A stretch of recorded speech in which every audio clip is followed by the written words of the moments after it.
All right, the Lord be with you.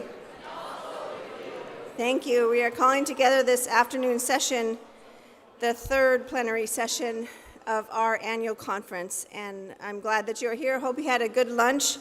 Hope you had some time to talk to some folk and to connect with God through each other. I would like to start us out with a prayer. God, I pray for your presence again to continue in this place. And help us as we learn and grow together and as we consider legislation and look at the retirement videos and go through what's happening in our conference, that your Spirit would rise up in us and give us an understanding of our world as you see it, so that we can follow you better. And today we especially ask for those who are struggling to eat, and that as our bellies are full, we ask that you would find ways to send food to them, and if those ways are through us, then help us to know that. Gather us in our spirit, in our bodies, in our souls, and in hearts, enlarge our hearts for you and for each other. Amen. So Reverend Kathy Kapp is going to come and lead us in the orders of the day, and then we'll have announcements next, and then we're going to go right on to a flourishing annual conference. Good afternoon, Bishop and Cabinet and members and guests of the California Pacific Annual Conference. I am Kathy Kapp, clergy serving University UMC Irvine, and as your agenda chair. My pronouns are she and her, and I invite you to get out your phones for two reasons. One, as our slides are shown for our afternoon orders of the day, we are going to tackle many legislative items, and so I invite you to take a picture of the slide that has the legislation on it so that you can refer to it as we go through them. So there's only a couple things on the next slide, so leave it here for a while, media team. You guys are awesome. They are fantastic. I see lots of cameras out taking photos.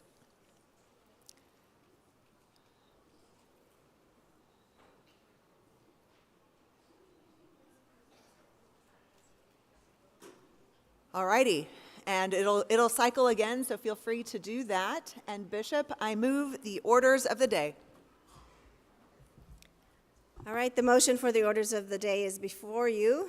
Are you ready to vote? All right, take out your devices and vote now. –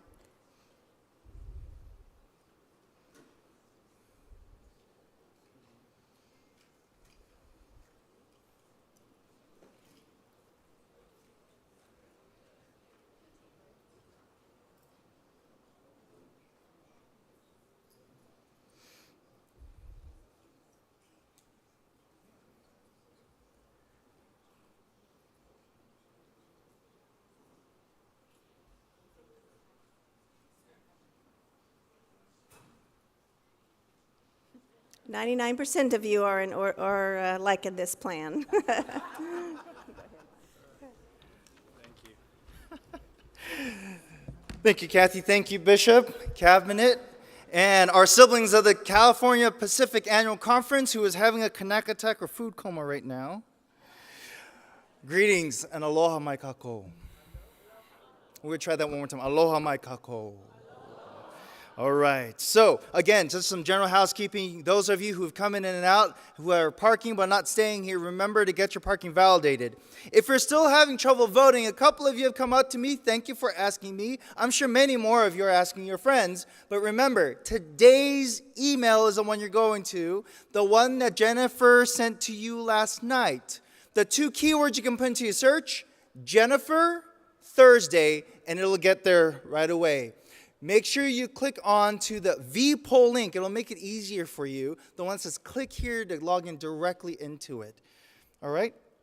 In case it doesn't work, because it didn't happen to me too earlier, refresh your browser to make sure that comes up again, and just wait for us. It takes a couple of seconds. We thank you for your patience along the way.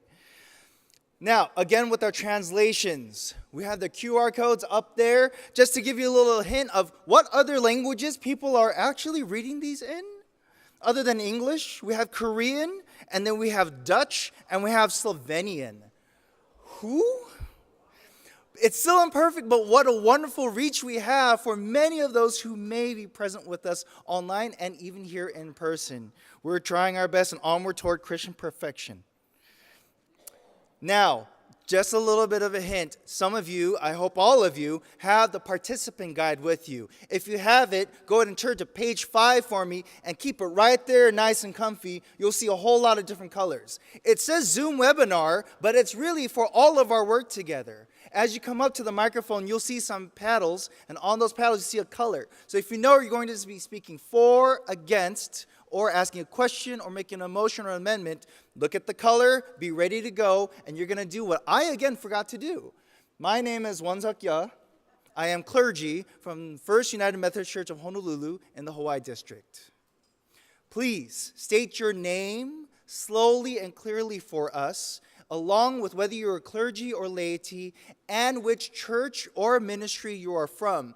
This really helps our daily writers to make sure we have good notes and we don't have to come hunt for you afterward. So we really appreciate the clarity and the time you take. Again, the reminder is that we have a lot of legislation to go through. If you didn't get it for yourself, ask your neighbor, but that is all the announcements I have for you all. Thank you, Bishop.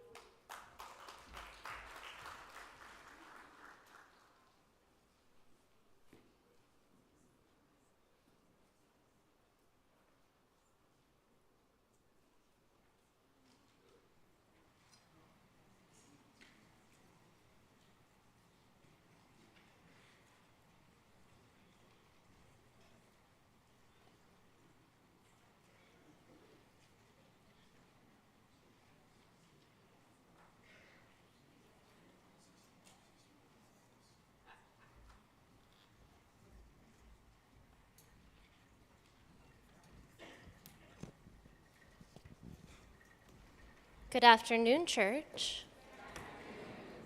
My name is Dr. Alyssa Fisher. I am still your communications director. And I am laity, and I live in South District. And we have one more chair coming up. We're good? We're good? Okay. So I would like to welcome you to this afternoon's panel. We are going to be talking about the role of the annual conference in ensuring a flourishing future. So I'm going to introduce my panelists here. We have on the end here Reverend George Hooper. He is pastor of Community UMC in Huntington Beach. He is a member of the Conference Council on Finance and Administration, and he's the chair of our Staff Relations Committee. We have Christy Drenner. She is the conference interim treasurer. You met her this morning. We have, yay, we have Aaron Hawkins, our executive director of Connectional Ministries. Yes. And we have Reverend John Woodall, the president and CEO of the California Pacific United Methodist Foundation. And then next to me here, I have Reverend Molly Vetter, pastor of Westwood. Okay, we cannot hold our hoots. I feel the same way. She is pastor of Westwood UMC in Los Angeles and a member of the Conference Council on Finance and Administration. So I said this panel was about the role of the annual conference in ensuring a flourishing future. You may have realized by who's with me that we're actually talking about money most of the time today.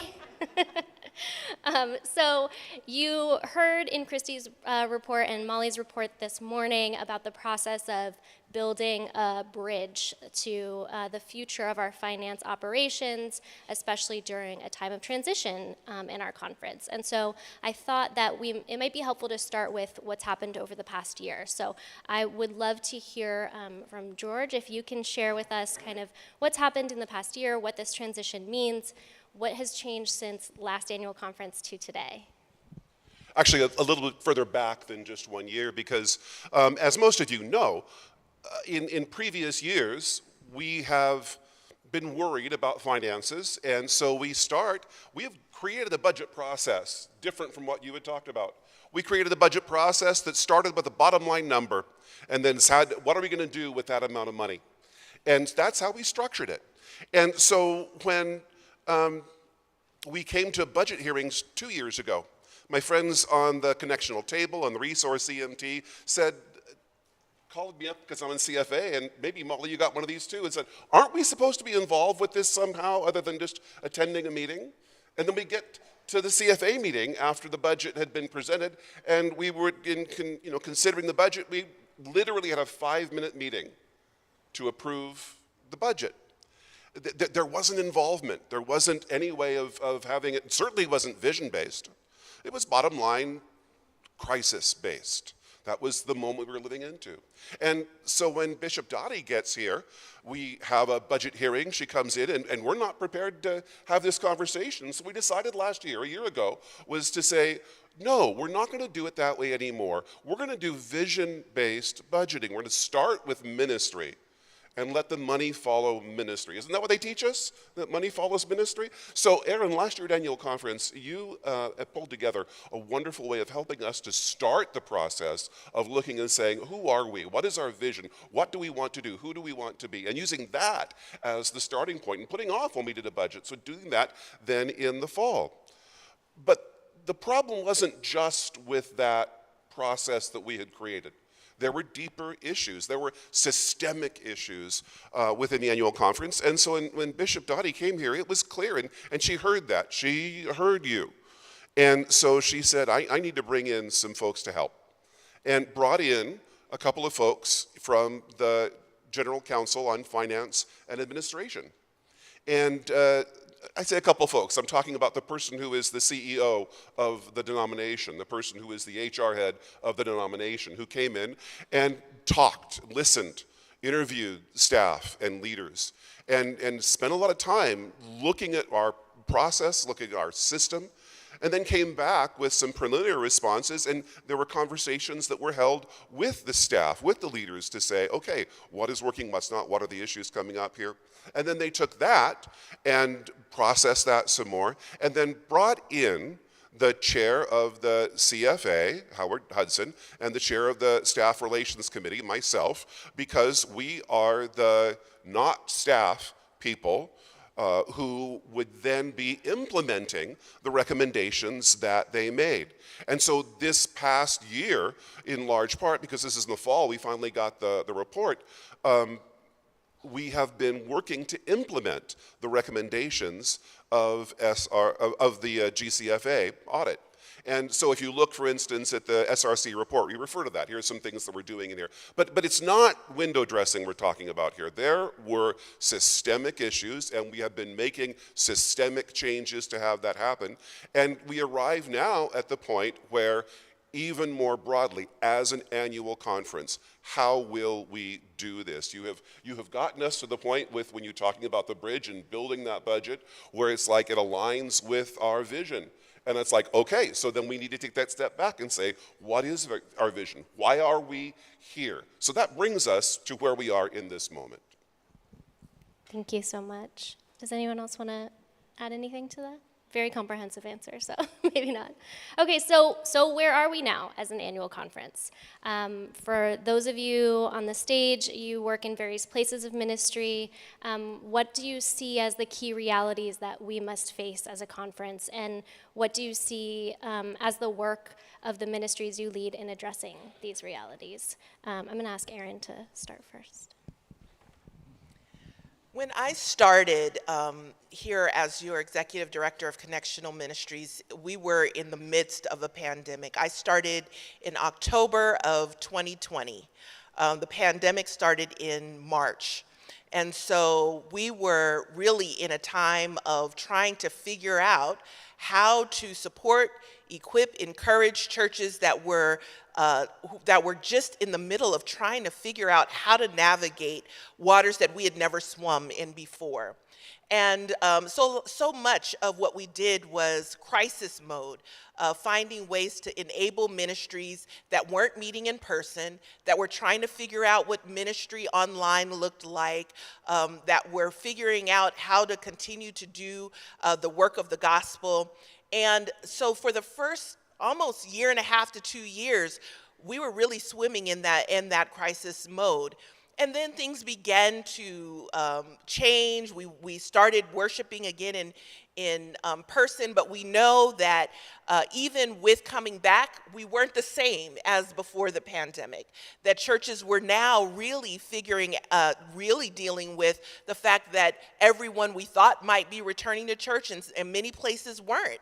That the need to think about ministry in new ways was a reality for many of us. And so the connectional ministry staff, which was still being under some realignment and rethinking about how we might best come along aside of local churches in doing that ministry, we're also in a process of discernment. So the reality is that we're about a year into figuring out how to support local churches in doing the work of ministry in a way that is sustainable and is forward-thinking for the future. The reality is that we've got many churches that are finding their way, doing really incredible things. Last night, for those who participated in the dreaming session, we heard wonderful stories of churches that are feeding hundreds, thousands of people, that are building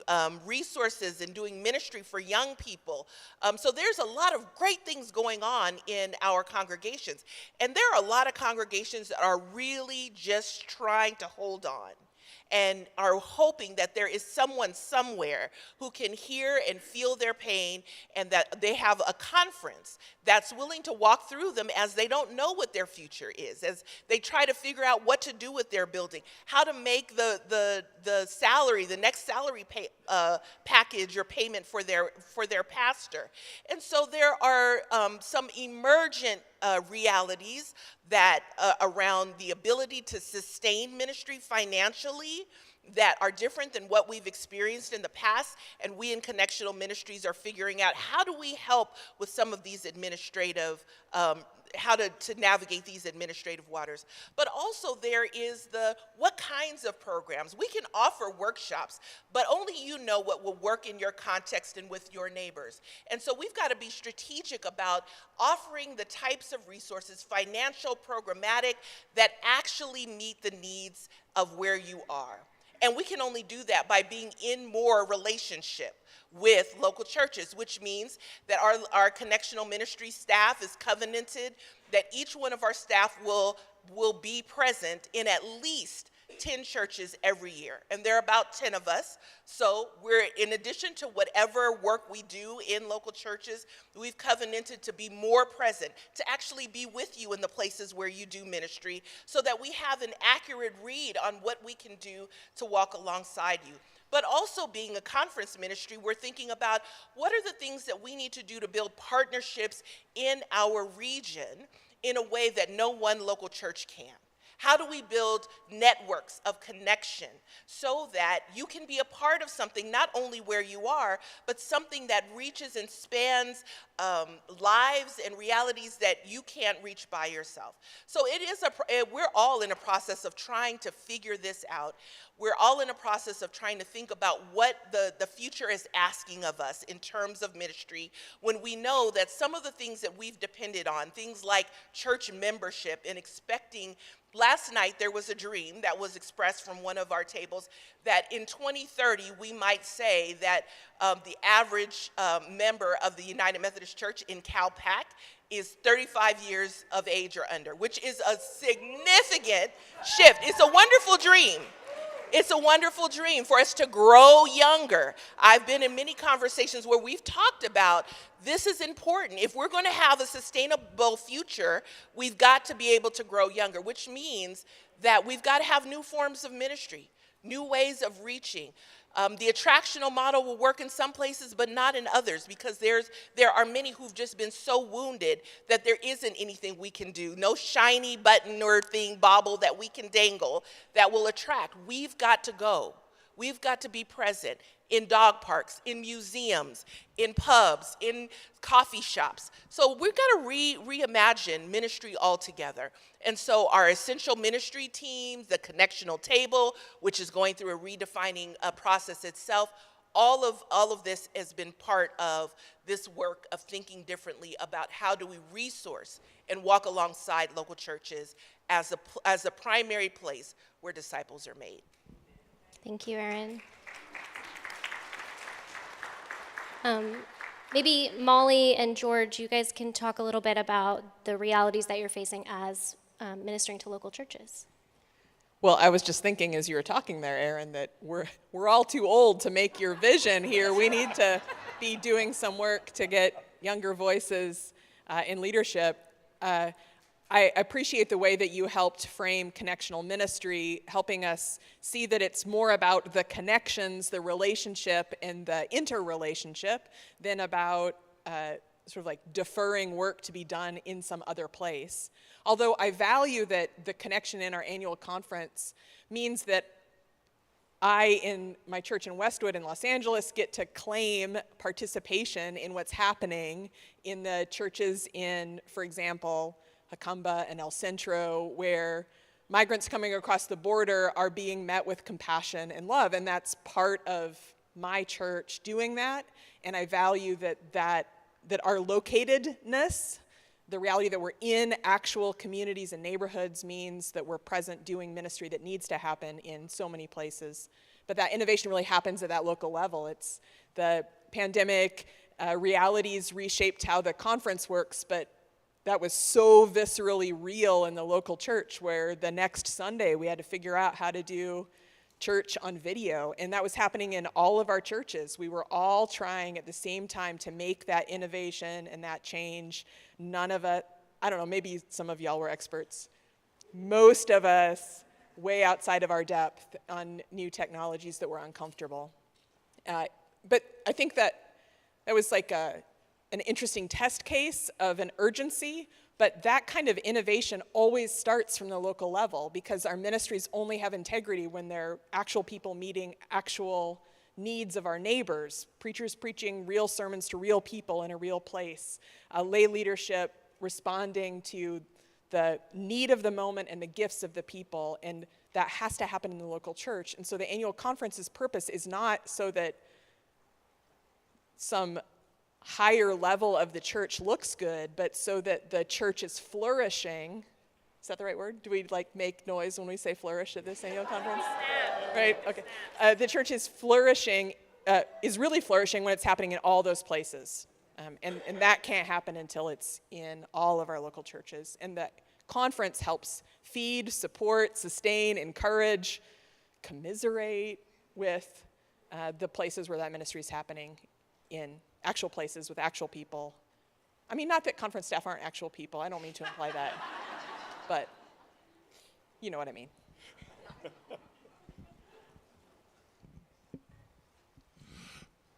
I like to garden. And one of the things that you recognize when you're gardening is you're not just putting one plant in a place and expecting it to grow. You need to know what that environment is. You need to know what is meant to grow there. And not only that, you don't have just one plant. You create an ecosystem that is there because they feed off one another. And we've been having conversations about what the church has gone through in General Conference. And the congregation, I think, that we're serving weren't just congregations who said, we're saying no to leaving. I hear congregations who are saying yes to staying and yes to being connectional. That this wasn't just a debate we've been having about being, about how we welcome people, but it really was, are we a connectional church or are we trying to be doing it our own, going our own way? That really was part of what the debate was going on. And so you see in our conference a lot of congregations that are saying, what are our strengths? What do we bring to the whole? What can we share with other congregations? Where we're creating ecosystems. And I'm just going to call out Brian Tipton, even though he's been shorn of his locks there. You didn't lose all your power, man. Who has been helping, coming in as our connectional teaching pastor at Community. And Community has, Community Huntington Beach has a wonderful tradition of trying things out, of being able to say, let's try this and see what works. And if it doesn't, that's okay. And if it does, what do we take from that and learn from that and grow with that? So we already have that practice of experimenting. We're doing it with Messy Church and saying, Messy Church is working great on one Saturday evening. What can we learn to apply that to Sunday morning? So it isn't just about coming in and saying, I think what we should do is this, but trying it out and seeing what works and experimenting and trusting one another to be able to do that and then to apply that. So we're looking with 4 congregations down in Costa Mesa, Newport Beach, Huntington Beach, to look and say, how do we create this ecosystem? And how do we leverage what our resources are, including, as I'm sure we'll be talking about, our property? How do we can't just keep doing what we've been doing forever and expect it to work in this day and age. And so how can we really, truly work together, have each other's back, and really create this ecosystem so that we can, in our garden, flourish? Oh, and I'm also supposed to talk about this, I know, on there, that all of this has to do with the fact that you're hearing this again and again. You and the local congregations are the ones who are the annual conference. And sometimes we think about leadership as being cut off and distant. All of the folks who are on the staff of the conference, almost all of them are connected with a worshiping community in some way. And everybody on CFA, for instance, is connected with a worshiping community in some way. And the number of times on CFA where we said, well, in my local church, this is what's going on here. So there are places we have that information come in together. And Aaron's talking about the connectional table and reimagining that and being that kind of a place where this visioning can come together and we can use this, gather this information together. And so I am going to share with you, I was looking forward to this being my last annual conference after 20 years on and off of working with HR in some format. And God bless you, Jen Hansen, for putting up with me for 20 years. Of being able to go back and sit out there and just do my snark. And I got a phone call. I'm changing teams. I'm going from CFA. I know it's all the same. It's all the same team. That's right. That's all. And I won't talk about offense or defense there either, but I'm going to be chair of the connectional table. So thanks, Aaron. Yeah. Thank you so much. I would love to hear from John about how does this echo the themes that you're seeing in the foundation? Are there other realities that we haven't brought up yet? Well, I'd like to start by asking a question. How many of us here today were involved in a United Methodist Church in 1985? Raise your hands. And how many of us here today were at Redlands in June of 1985? I know there's some of us here. And the reason I picked 1985 as the year is that was the first year of our California Pacific Annual Conference. That was the year some of us came into probationary membership. I remember that day quite well, 39 years ago. And also that year, if we were to look at statistics, we know that in this country, of all the philanthropic dollars that were given, 57 cents of every dollar given went to religion. And that means it went to the local church, to the mosque, to the synagogue. In 2022, which is our most current data, and we're actually in another couple of weeks going to have the 2023 data, 27 cents of every philanthropic dollar given went to religion. And that, folks, is why we're under stress. and such stress when it comes to resourcing ministry. And many of you have heard me say before that the average of American giving over that period hasn't changed. Americans have continued to give at the same rate. It's just they are now choosing to give to different places. And what it's so hard for us to understand as the beloved community is that our very own people are choosing to give other places than to our churches. And until we come to that realization and understanding, it's going to be difficult for us to flourish. But I believe we can flourish. And as I travel around the annual conference, I see places that are flourishing.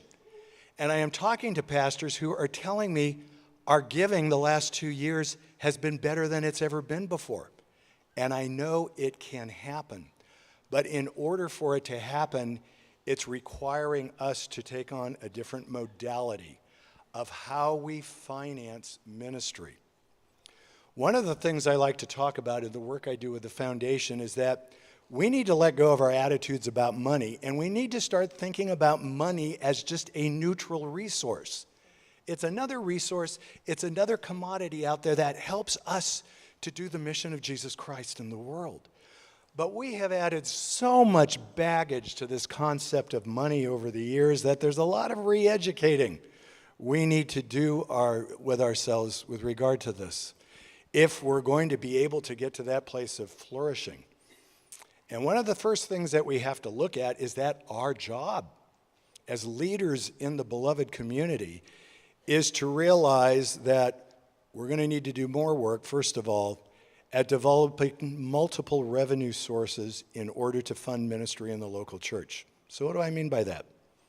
I just got data this week from the Lake Institute on Faith and Giving, who is the premier organization talking about giving and faith. And what startled me to see is that 77% of the households that give to religion give gifts of $5,000 or less. That means if you have a $100,000 budget at your church, and I know very few churches that can survive on a $100,000 budget anymore, you have to have at least 20 households giving an average of $5,000 to get there. And when I look at statistics among so many of our churches, we've got some real challenges ahead of us as we look at this. Only 24% of that giving households give $5,000 and up, and households that give $10,000 or more only account for 9% of the giving units in churches across the country. Which means for those of us that are trying to finance ministry and trying to do development work, folks, I said it last year and I'm going to say it again. If the only way we finance ministry is through the annual campaign, we are doomed. Because creating a culture of generosity and stewardship, it's essential that it becomes year-round work. It can no longer be just the month of October or September or November or when we do it. It's year-round work.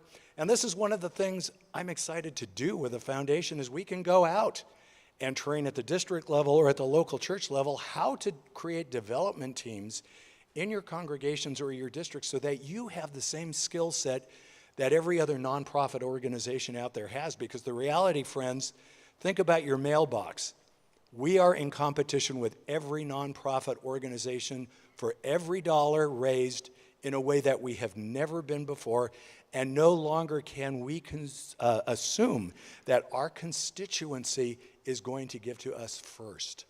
Because what they're demonstrating is other organizations are doing a better job of making the case for why we should give to them. So the foundation can be there to help train you in this work. We can be there to help you manage funds that you have to create endowments so that it can become one of those additional revenue streams to help your church. In fact, right now, I'm excited to say that when I came here in 2019, we were managing $53 million. We're now managing $86 million for the annual conference, and we're thrilled to be doing that for you. The other thing, when I did some calculation this year since 2020, which isn't long ago.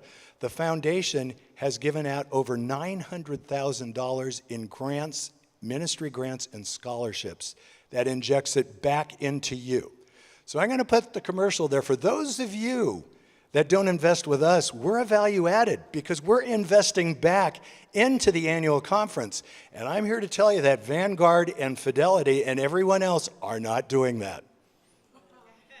Did I get a plug in there? But it's the truth.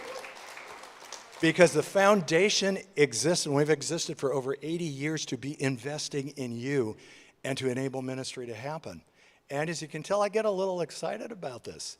And the beauty of being in this place where we're now post-pandemic is we are happy to come to you to help you have these conversations, to do this resourcing, because the resources are there for you to take advantage of. So see Andrew, who's out at the table, see me, who's out at the table. But I'm optimistic.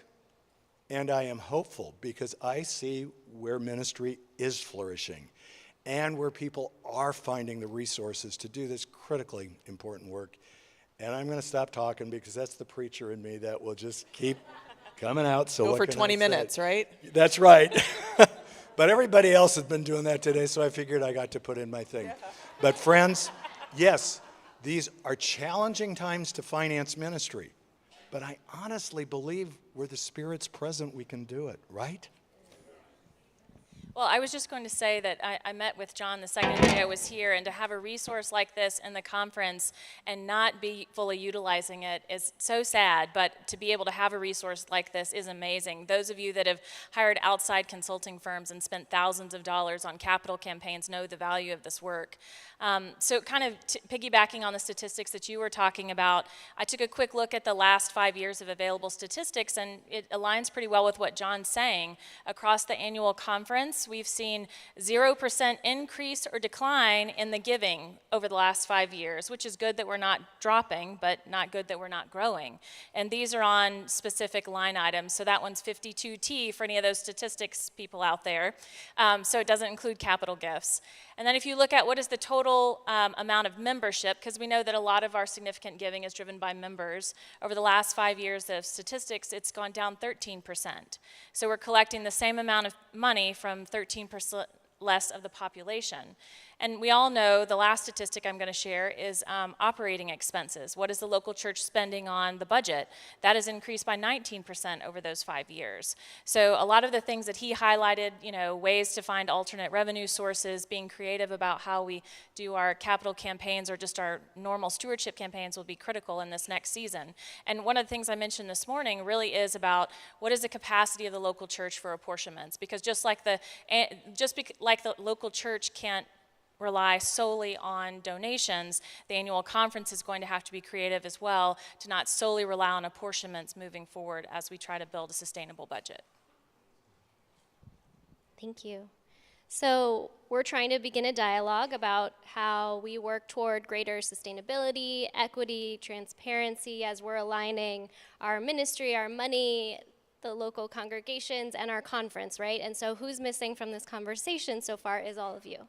And so we're going to bring up hopefully some discussion questions on the slides, and I'd like to give you all about 7 minutes to talk amongst yourselves, and there will hopefully also be a QR code where you can share your notes and some of the topics and things that you're discussing as well. So the questions that we'd like you all to begin thinking about today are: what realities are you dealing with? Are there things that weren't said from the stage that we're missing? Are there signs in those realities that change is needed at your church? What kinds of things do you need as a local church to live into these realities? And then where can we be in mission together? Because there are things that no one church can tackle on their own, right? So 7 minutes is less than 10, but more than 5. And so please, take 7 minutes, chat with each other, share in the form online so that we get and can gather your feedback, and then I'll bring you back in 7 minutes. Thank you.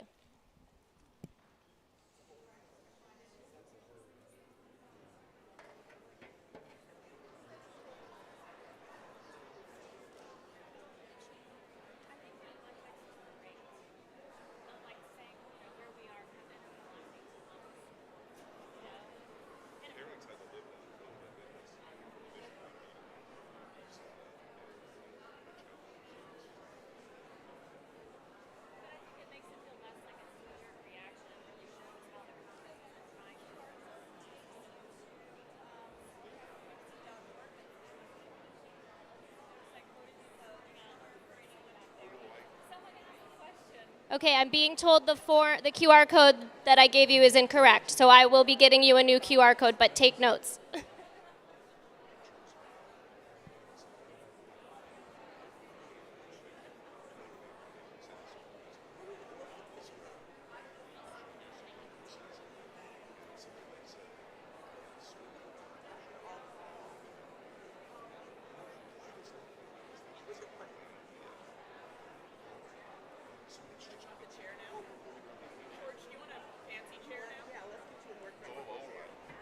I thought you were coming up.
Okay.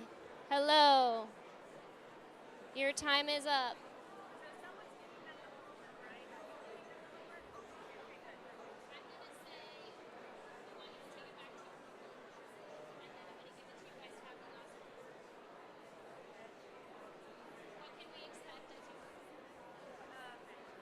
Hello? Hello? Hello? Ding, ding, ding. Your 8 minutes is up. 7 minutes is up. I gave you 7. There is a new QR code on the screen that should be going to the correct place now.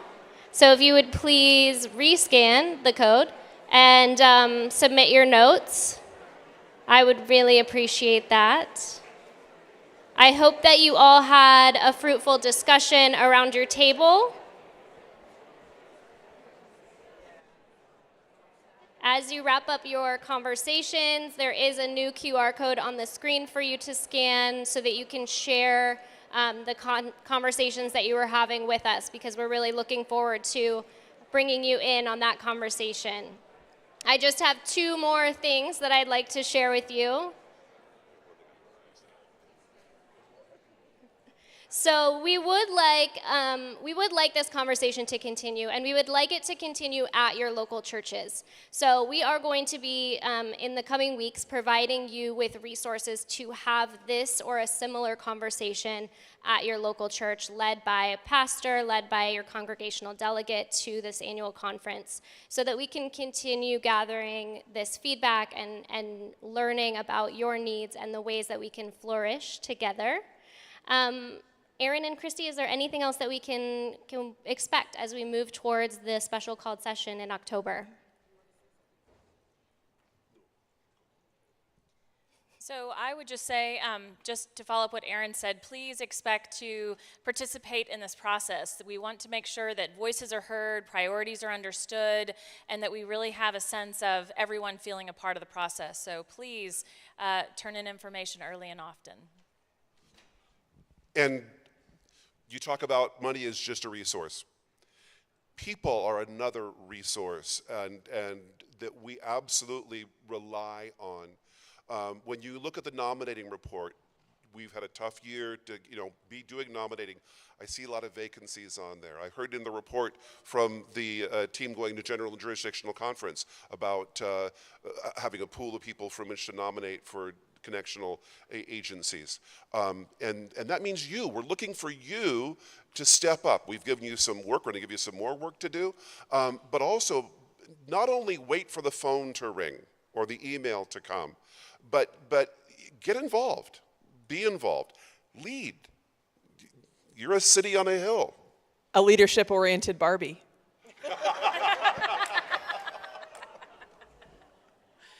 And the last thing that I will say is that part of this work is really to help us to get clear about what the priorities, the values that need to undergird ministry moving into the future. If we have a finite set of resources at this moment, understanding that we can do things to grow our pool of resources, including people, then what should we be investing in? What are the strategic initiatives? What are the directions? What are the key emphasis that we need to be strategically investing in that would make a difference for you in your local context of ministry, and that will make a difference for all of us as we connect together to transform the world?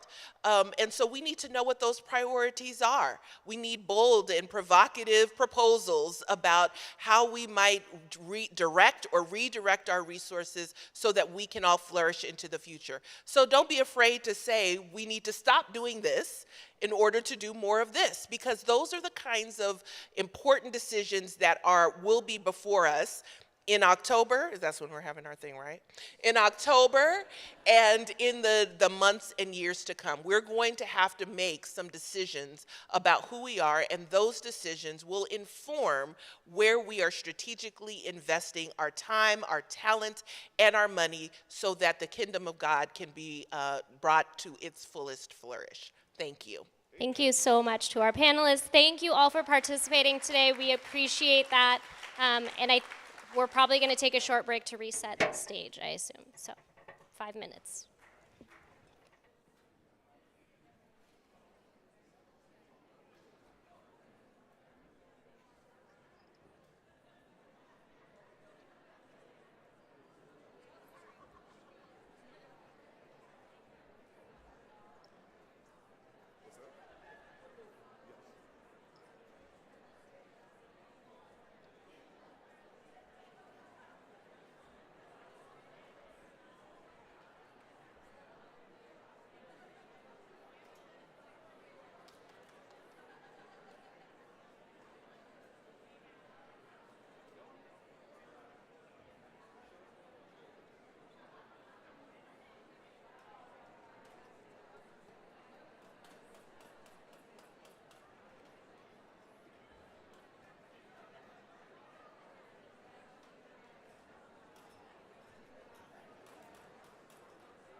part of this legislation?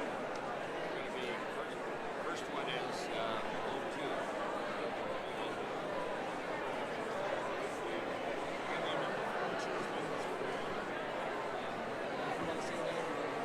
Why don't you say it? Okay, so we are on two.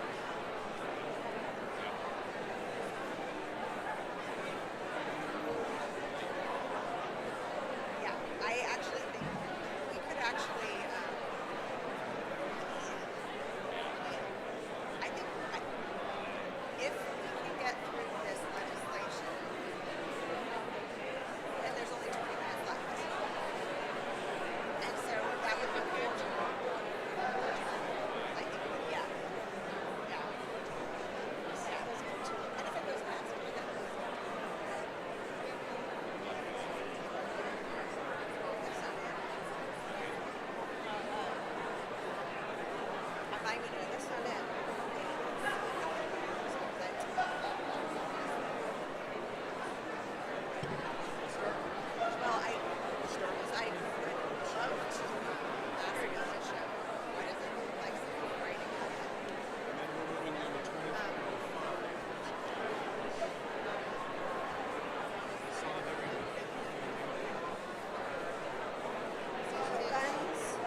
right, are we ready, everyone?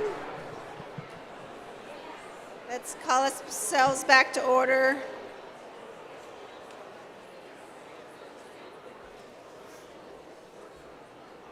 And Leah's going to lead us through this first moment.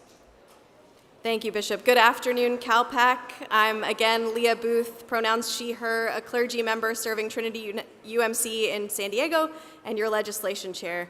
We, you might have noticed on the screens, have a whole lot of legislation before us this afternoon, so let's help each other navigate the process well and bear with each other in love.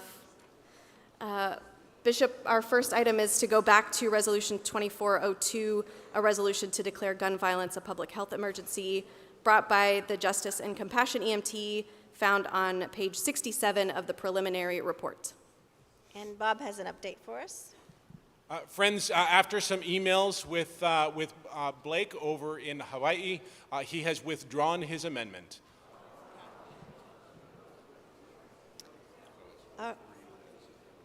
So the resolution is before you, as printed, and I see microphone 2. Yeah, and this is actually not referring to this motion, so I'm happy to wait until we're done with this, if that's more appropriate. Can you wait till after this Yes. one is done? Okay, Yes. thank you so much. Does anyone, would anyone like to speak to this? Yes, microphone 2 in My favor. name is Felita Patterson, laity Los Altos United Methodist Church. I'm a retired school nurse, retired professor of epidemiology, and a lot of people, when they hear of gun violence, they think of what they see on the news. They don't realize that gun violence impacts children in the school, and not just being the dangers of walking to and from school or active shooters at the school site, but children who commit suicide in the school. When I was working in the school district, there were so many students who committed suicide because of stress behind grades, because they were disappointing their parents, or because they didn't get into the college that they wanted to get into, or because of their girlfriend or their boyfriend broke up with them.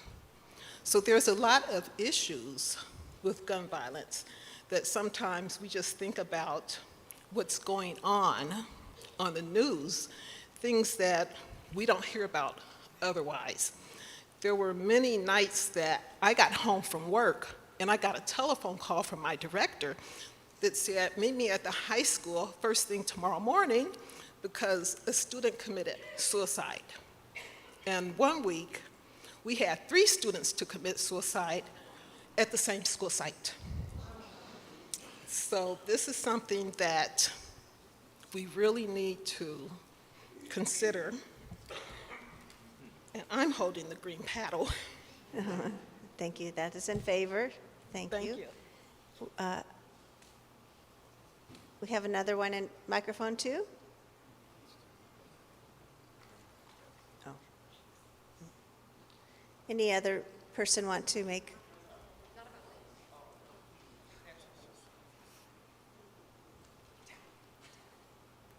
You all ready to vote? Okay. Take out your voting devices and vote now.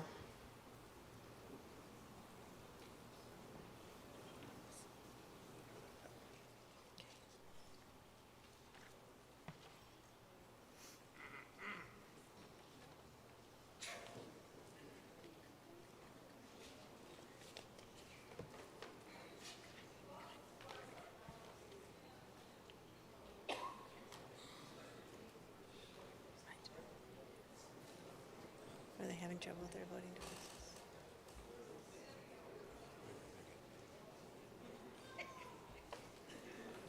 All right, you have approved. Yay.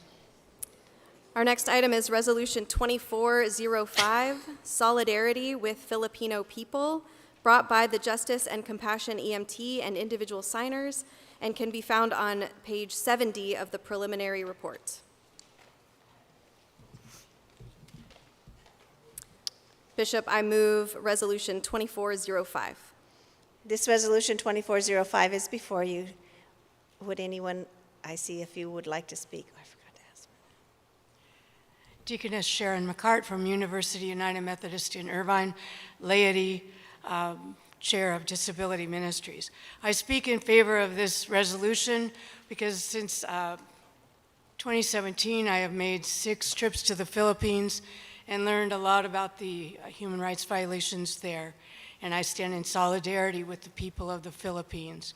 In the past few years, there have been well over 30,000 extrajudicial killings in the Philippines, and last time I went, I was privileged to meet Reverend Glofi Baluntong, who has been red tagged and placed under arrest for attempted murder, and now at the same date and time she was conducting a funeral for a church member. She now lives in fear of her life, and I would like to read something that she said at an event I was at last fall. Glofi said, "I am afraid for my life, my family, and the church members. I missed what service and ministerial and social work in the province. I have many what ifs. What if I just stopped serving and just pray and worship? What if I just do what they tell me to do? What if I just keep quiet? How about those who cannot speak and stand for themselves? I can always opt to fear, to flee, to freeze, but the solidarity of church people and basic masses and the continuing quest for peace based on justice will always be a strength, not to be passive, but keep quiet, but to fight and live God's mandate." There are many people in the Philippines who have been unjustly charged and placed in prison for long periods of times without even a hearing. And I really urge you all to support the people of the Philippines in their time of need. Thank you. That's a speech in favor. Do we have any other persons who would like to speak to this? All right, you ready to vote? Yes. Let's vote. Pull out your devices. Vote now.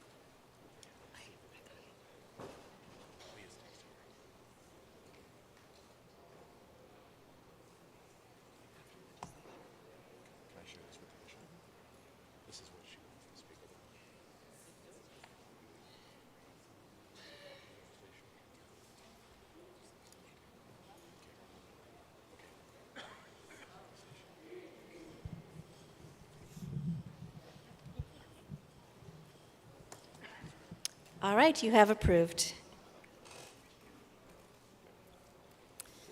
Our next item is Resolution 2406, trafficked workers from the Philippines, brought by the Justice and Compassion EMT and individual signers. It can be found on page 72 of the preliminary report. Bishop, I move Resolution 2406. All right, Resolution 2406 is before you. I see that there are a couple of places. So let's start over here in microphone 1. And Thank you, Bishop Rick Ewells, Shepherd of the Hills. And at least at my table, the Wi-Fi signal is intermittent, coming in and out. And most of us haven't been able to vote on the last few resolutions because it doesn't refresh in time. Is there anything we can do about that, or is it just my table that is a bit wonky? We can slow down. Give me a second, I can link them a timer, and I'll get them to pop the question up a little sooner. what are you saying? We'll look into it. Staff is looking into it. Yes, so we are getting someone to look into that, and I can slow my part down so that you can refresh and then let me know if it's not working, okay, as we go forward. Okay, microphone 2. Reverend Sandy Richards, appointed to Cal Nevada Lodi first, but happily home to be with you all. That's very kind of you. Thank you. I applaud you all, too. This is a very important and dear to my heart resolution. It replaces one that had expired in the past. This is about trafficked Filipino workers. Imagine if your government trafficked you, but you had no choice because there wasn't any employment worthwhile in your own village or home place. So what the Filipino people do is they become overseas workers, and they leave their families behind to be raised by relatives, and they go to sometimes dangerous work, construction work all over the globe, nannying, housekeeping, all kinds of things. They are often exploited and left without resources to defend themselves. And sometimes they're redirected to other companies, their visas and passports taken. So I am in favor of this because we need to do all in our power to resist this exploitation. And whenever you see someone working hard in the fields or working hard caring for children, those people may have left their families behind to work for us. So it's not just overseas. We are overseas from the Philippines, and we have many people here doing that work. Thank you. That was a speech in favor. Microphone 2, please. Jack Draper, Oxnard, St. Paul's, UMC. I guess it's sort of a question. The last phrase says, end remittances from overseas workers. I'm concerned that it's my understanding that there are legitimate earnings that are mainstays of many families in the Philippines and in other foreign countries, and are we possibly jeopardizing sustaining income from legitimate work that is a living wage and whatever by having that phrase in there?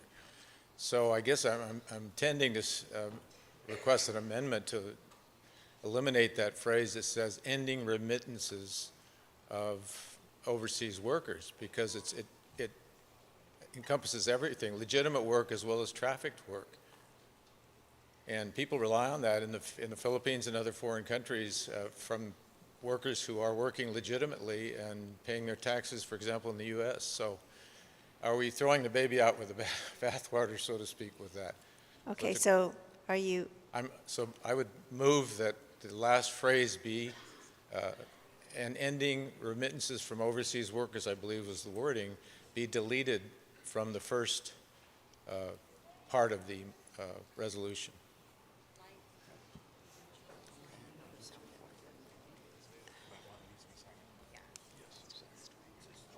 Just a minute, I want to see what he's ending.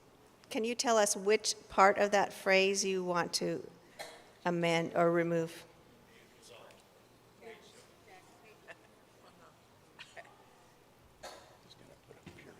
Mm-hmm.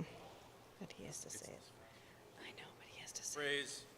The phrase, and working to end reliance on remittances from overseas workers, to be deleted from the first paragraph of the resolution. Line 4. What is this called? Page 73, fourth line, first paragraph of the resolution. Okay, the amendment to the petition is before you. Is it understood? First, we need a second, and then we can talk about it. Second, I hear a second. All right, does anyone else want to speak to the amendment? Microphone 2.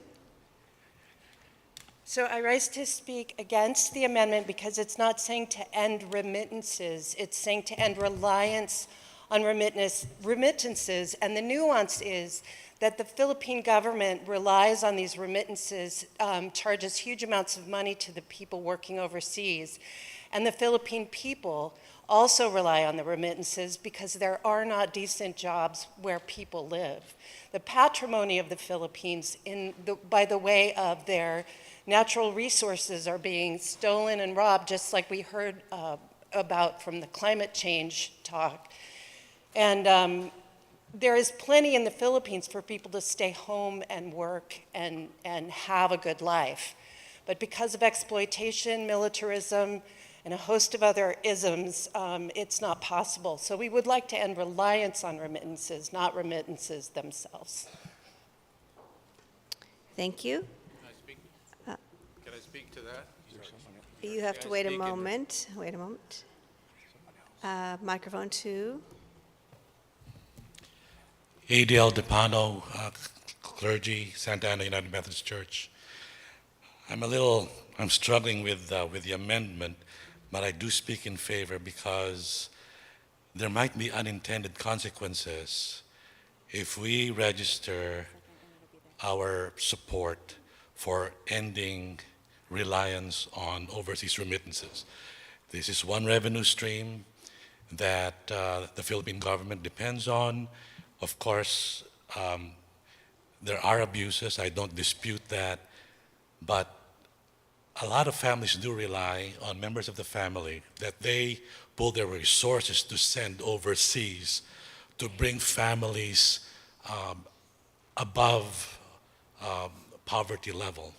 So I'm just worried about unintended consequences if we register our support for ending reliance on remittances. I think that's going to be a Filipino narrative for years to come until we do develop the economic ability to support ourselves without our people going elsewhere to ensure that their families are fed, children are educated, and the family lives an economically sustainable life.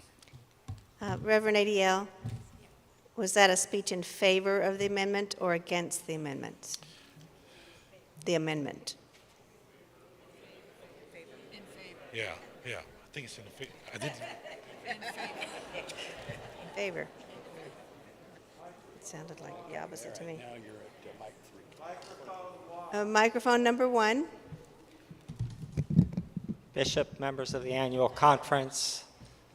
My name is Frank Wolf. I am the pastor of the Cal-Pac United Methodist Church, a congregation which consists of about 1/3 people who are from the Philippines. For the last 7 years, I have housed a trafficked worker in my house. In the Philippines, he was a structural engineer, college educated. But in order to support his family, he took a job, was supposed to be working at a hotel in Florida, but ended up being imprisoned in a care center in Phoenix, Arizona. His passport was stolen from him. His wages were taken from him. He was able to send very little money back to the Philippines. The reason I want to speak against the amendment is because of the word reliance. There's no reason why Filipinos should have to come to the United States or anywhere else in order to support themselves. And there is no reason why the Philippine government should need to depend upon remittances in order to balance its budget. We need to work together as church, as society, as government to create a different kind of economic reality in the Philippines so that people who want to stay home with their families can stay home with their families. So people that want to be able to earn a decent living in their own home country will be able to earn a decent living in their own home country. This is not calling for an end to remittances. It's saying we need to work to that point where people don't have to send remittances home for economic stability for their family, their community, their nation. Thank you. Thank you. Microphone 3, and then we'll come to 2. Hi, my name is Mary Andrea Miller. I'm a layperson from the Westwood United Methodist Church. I'm speaking against the amendment, not because I don't think the language should be edited a bit, but because I think removing the phrase in its entirety isn't the way we want to go. I was very confused by the word reliance because I wasn't sure whose reliance was intended. From my understanding, after those other comments, I would suspect that we might be in favor of reducing or removing the Filipino government's reliance on remittances rather than individual Filipino families, but I'm not sure. Okay, that was a speech against, and microphone 2. Is this an appropriate time to suggest an amendment to the amendment? I've always wanted to say that.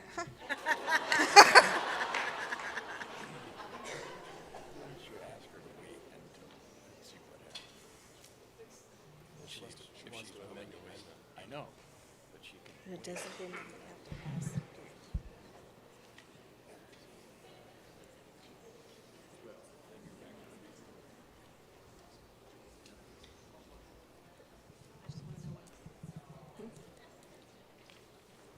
We're talking Robert's Rules of Order.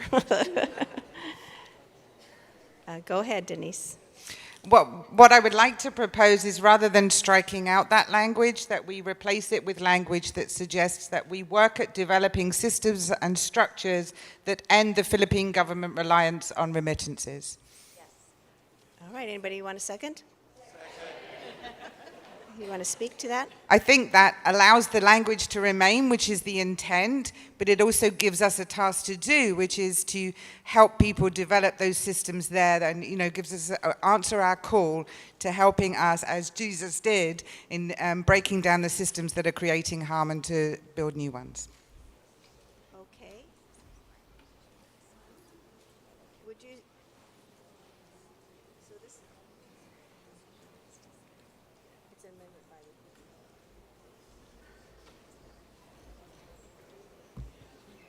Substitution. Jack Draper again, St. Paul United Methodist Church, Oxford. Just a minute. I would withdraw, in view of Denise's suggested amendment to the amendment, I would withdraw the initial amendment in favor of that being the only amendment. I believe Denise was asking for an amendment by substitution. Is that what you were asking for, Denise? Or do you want us to go back if we? No, she was amending the amendment. Yes, okay. So I would withdraw in favor of substituting Denise Barnes' proposed amendment as stated. I would withdraw the initial amendment. All right, is that a speech in favor? It's also, yeah. Okay. Okay. Anyone else want to speak to this substitution amendment?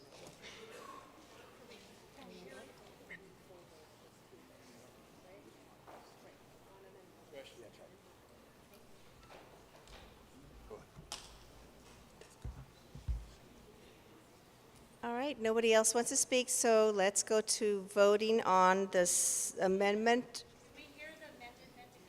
All right, Denise, would you? Reverend Dr. Barnes, would you speak it again and then also bring it up so someone can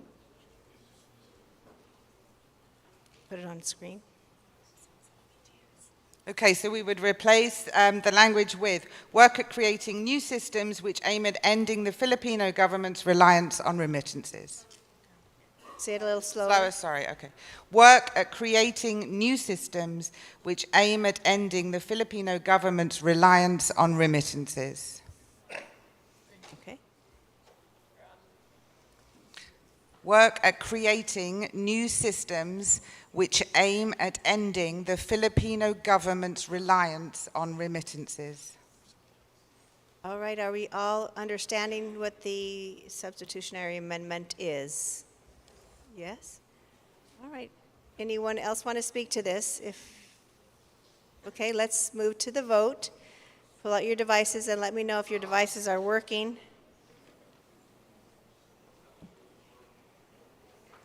Everybody doing good? Okay. I'm sorry. Mine either. Somebody that I missed.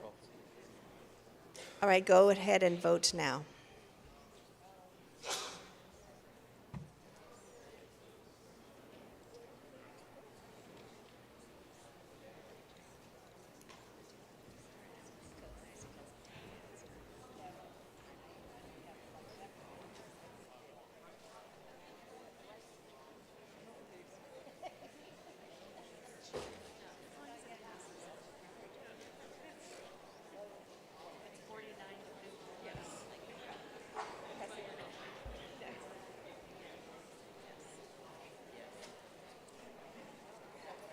And it has passed. So now we are on the motion as amended. And so we have one person online who wants to speak to this. What's his name? Dick Crawford. Peace be with you. Go ahead and speak, Dick. This is Dick Crawford. Denise's verbiage solved the problem. So I've got nothing more to say.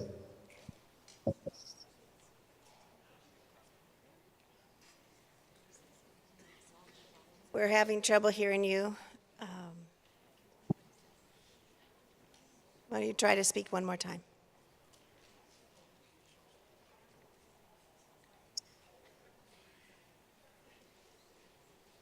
Am I still online here? We're still having trouble hearing you. I'm sorry, Dick. That's on our, perhaps on our end, perhaps on yours. Can you try to say that one more time? Maybe a little slower, see if it helps us. Denise's amendment solved my issue. So I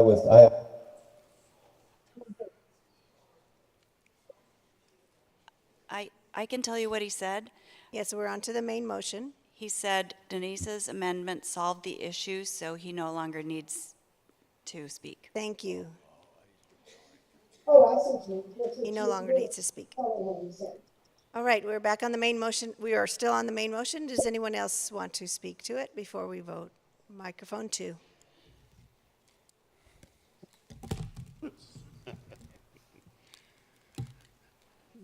Eric Schmidt, Placentia United Methodist Church clergy. Thank you, Bishop and members of the annual conference. Most of you probably don't know, my wife is Filipino. And we have had a number of family members come to the U.S. and live and work for different times.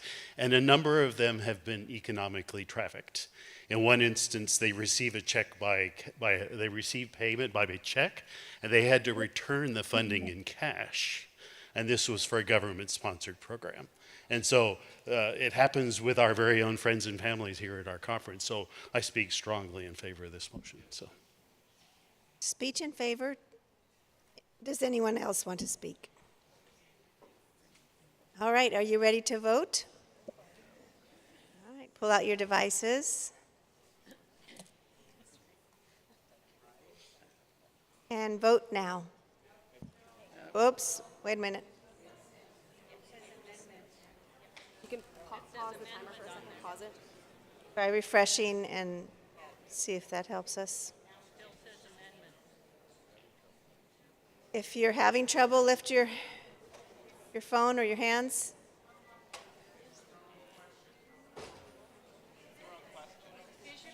There we go. Yeah. Got it. Okay, so what is on your screen is wrong. So we are voting on the motion as amended, and that's not what you're seeing on your screen. So if that can be fixed. We'll try again. Okay, try again.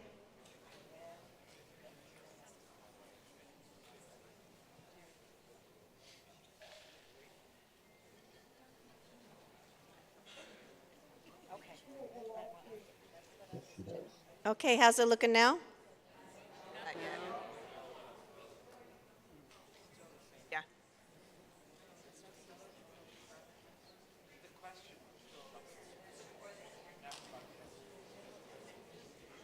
Okay. Can you give me 1 second? Yeah. Just hold on a moment and talk amongst yourselves.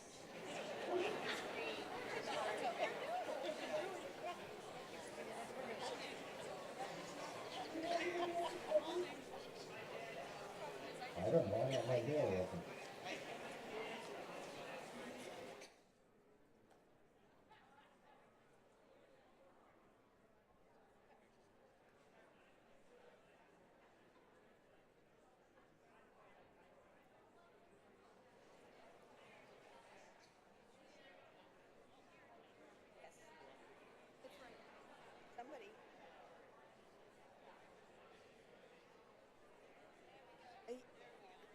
Yes, go ahead, Bob. Friends, we know that there's a little bit of trouble with the Wi-Fi. As we move on to the voting, I hope that you're seeing it. I also want you to know, some of us have unlimited plans, right? You don't have to use the Wi-Fi. If you've got enough cell signal in here, feel free to use that. Don't feel tied to the Wi-Fi. We are going to try to address this, and I don't want you to feel like I'm blowing you off. However, we've got some flexibility in this. And please continue to communicate with us. It's really important that we have the opportunity to vote. I've heard a couple of things, and Bishop, forgive me if I'm going too long. I've heard a few people say, hey, why don't we raise our hands? But if we rely on that, we're leaving out our online folks. And if we want to be inclusive, we have to be inclusive in all the ways there are to be inclusive. So thank you for understanding these technical issues and help us make it better by communicating with us. Okay, I believe you're ready to vote. So vote now.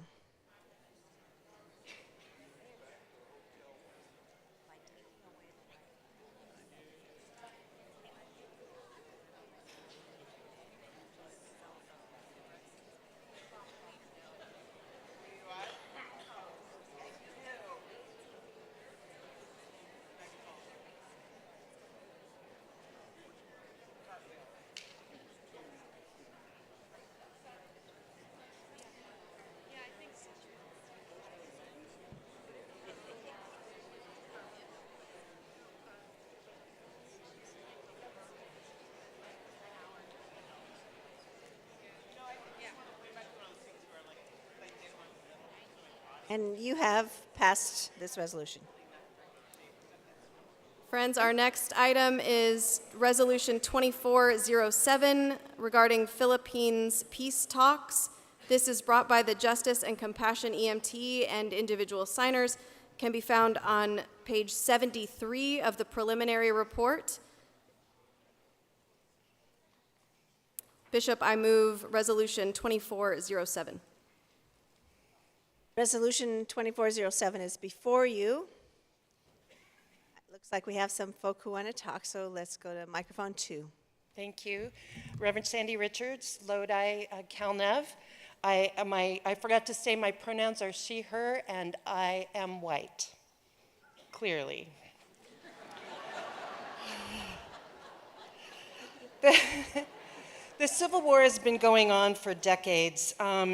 It started in 1969, and I hesitate to say, but I feel I must because it's the truth, that the Philippine government has been dragging its feet in a peace process that was started by the Royal Norwegian government in 1992. This is when Sharon McCart, Deaconess McCart, referred to being red tagged.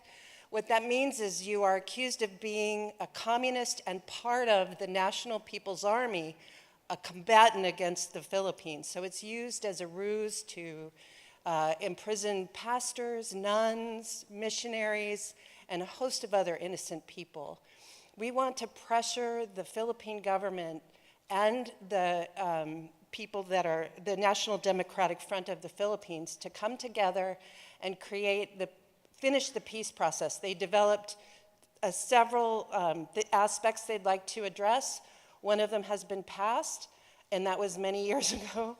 So now they're on the second one, and we just really want to support the Methodist bishops of the Philippines and all the good people of goodwill who would love to see this ended. Thank you. That was a speech in favor. Microphone 2. Adiel Dapano, clergy, Santa Ana United Methodist Church. I speak in favor of this resolution. I'm about to turn 64 years old this year, and throughout my life, there has been this insurgency that dates back to the occupation of the Philippines by the Japanese. And it's become a conflict that has very deep economic and political roots. Military means will not end this insurgency. And so I plead with our conference family to support this and be on the right side of this issue. It's a moral issue, and arms, bullets missiles will not end it. It's got to be a political solution with real economic reforms that will address the root causes of poverty that so many of our people are entrenched in. Thank you. That's a speech in favor. Are there any other speeches? Are you ready to vote? Pull out your devices. Vote now.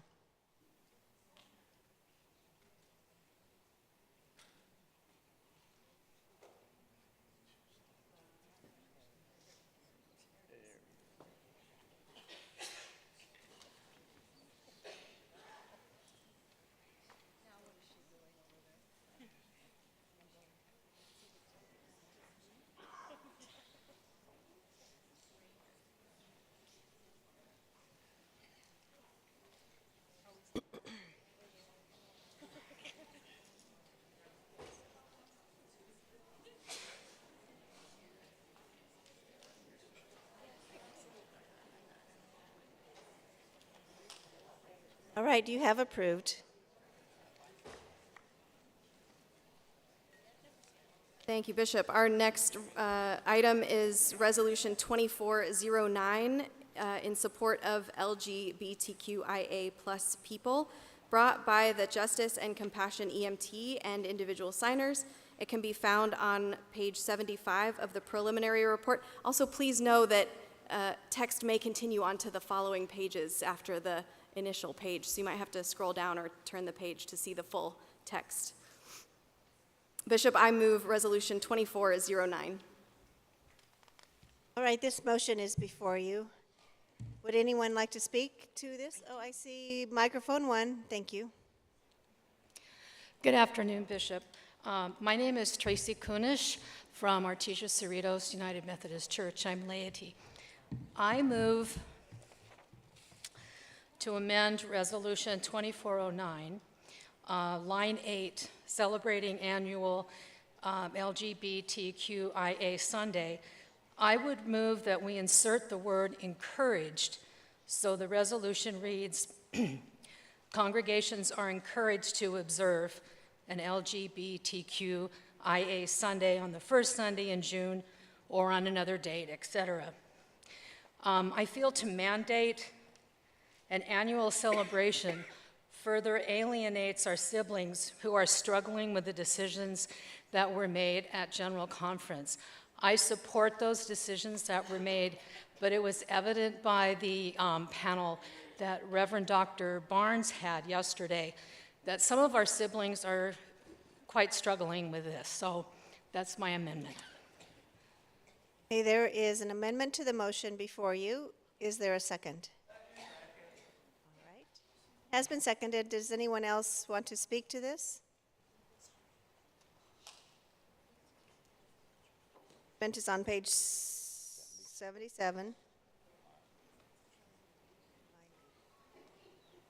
You all have full understanding of the amendment? Okay. Yes. Would you repeat that amendment?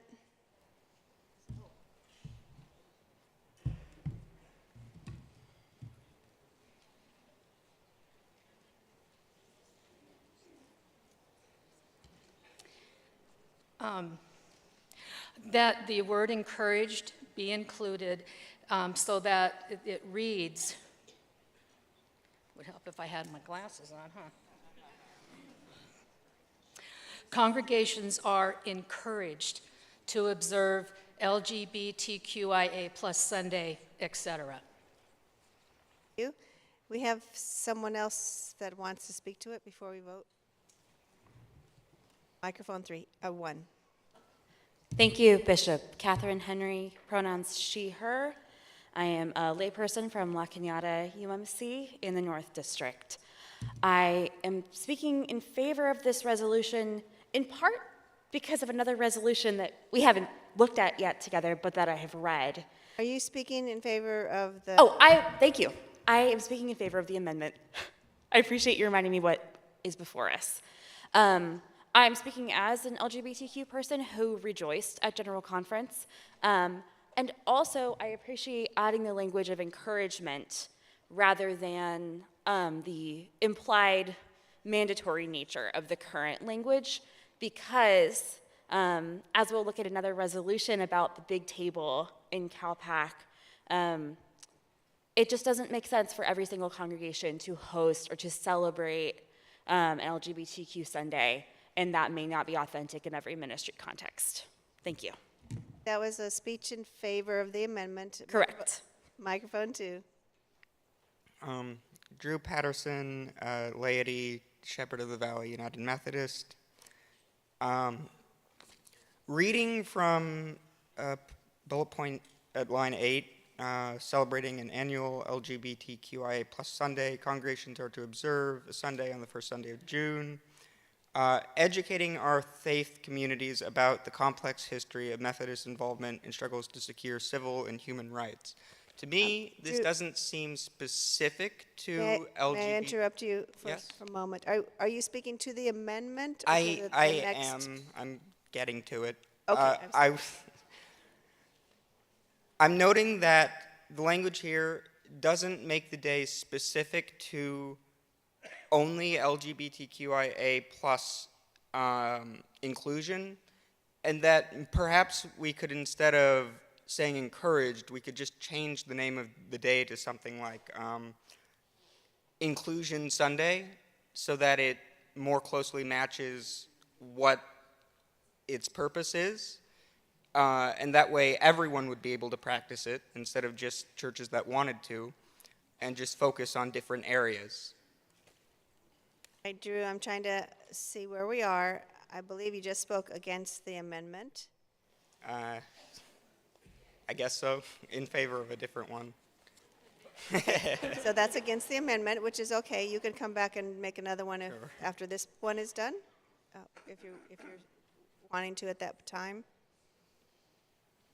Anyone else?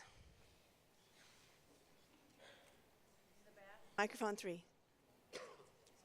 Leslie Kay saying Grace UMC Long Beach, laity. I suggest voting against the amendment because I don't think celebrate means we have to turn the whole service over to it. It means we have to acknowledge the day, and I think that's a great starting point for educating and informing. Thank you. That is a speech against the amendment. So we have 2 speeches against and 2 in favor. Oh, 2 in favor. Microphone 1. Microphone 1. I'm here to speak in favor of Can of you the tell us amendment. who you are? Oops. Tell us your name. Sunny An, clergy, Asian, pronoun she and her. I'm here to speak for amendment. And as if the person who brought up in a Korean church, ethnic minority church, language matters. Adding the encouraging that vocabulary into the statement gives a room for people to pick and choose instead of mandating that we have to celebrate, including. As we heard many times from our ethnic minority clergies and ladies in our midst, some churches are still struggling with the decision. So in order to enlarging the table and including that all different opinions, I think that just adding the encouraging word into the statement give them a peaceful mind for them to be honored at the table. So I would like to speak for amendment. Yeah. So we have 3 in favor and 2 against. Are we ready to vote? All right. Take out your devices.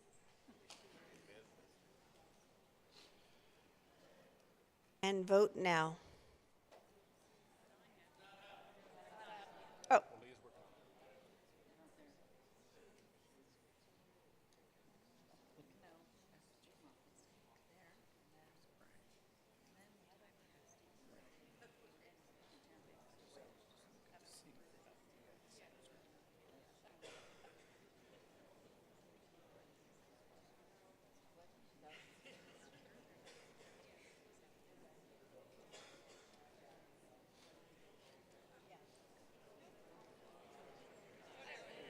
Okay, it's there now? Okay, go ahead and vote.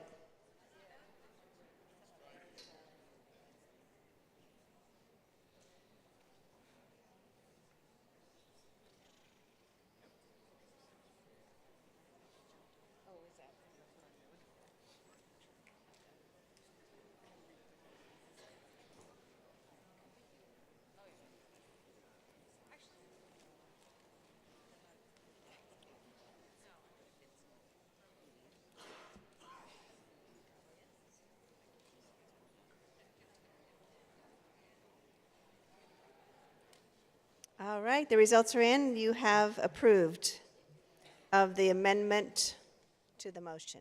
So now we're going to go back to the motion as amended. And would anyone like to speak to this at this moment? Microphone 2. Lisa Scott, laity, Glendora United Methodist. I have a question on PR 77, line 19. Include pronouns in all event registration documents and place them on all name badges at these events. Is this referring to strictly Cal-Pac events? Is this all events at all local churches? Which events are we talking about? So that is a question, Reverend Dr. Denise.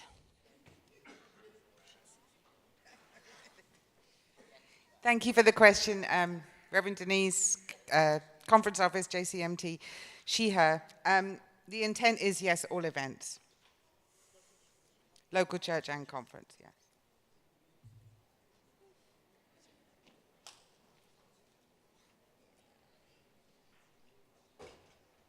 All right, are we ready to vote, or does... Okay, let's pull out your devices.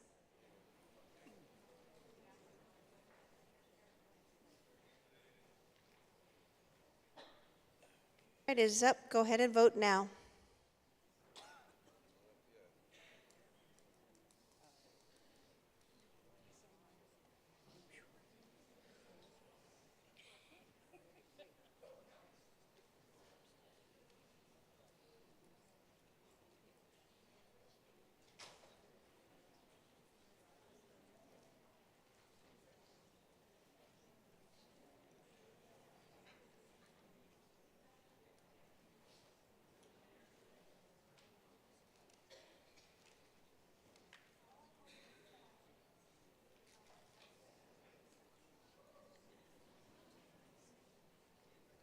Is approved.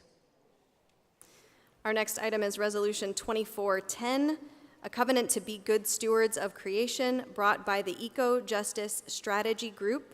This can be found on page 77 of the preliminary report. Bishop, I move Resolution 2410. All right, Resolution 2410 is before you. Is there anyone who wants to speak to this resolution?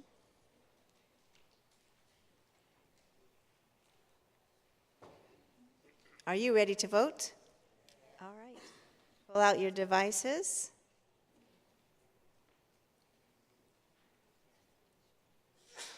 And vote now.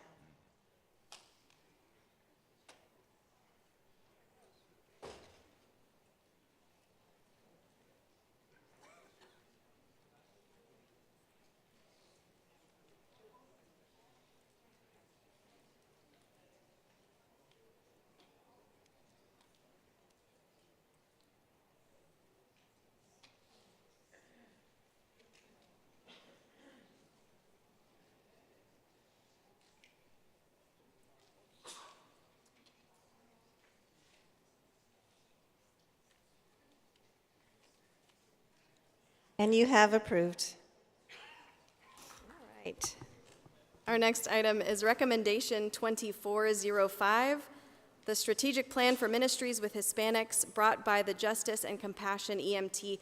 This was updated from the version in the preliminary report, so the updated version can be found on the Annual Conference 2024 page.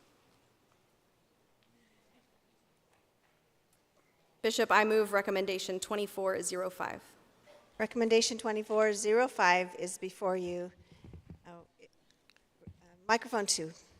Bishop Anaide Urda, laywoman from Huntington Park United Methodist Church and chair of the Conference Hispanic Committee. I come before you to request referral of this recommendation back to the committee due to the fact that we made the mistake of not presenting or having conversation with CFA regarding the capital campaign before we brought it back to the annual conference. Therefore, on the fact also that we will not have a staff person to do the work that needs to be done with the Hispanic Strategic Plan #1 and the capital campaign that needs to be done, we can take it back, talk to CFA, and come back to you, annual conference, next year with whatever decision we have during the year. All right. I believe that is a motion to refer. Correct? Correct. Got a second? Any discussion on this?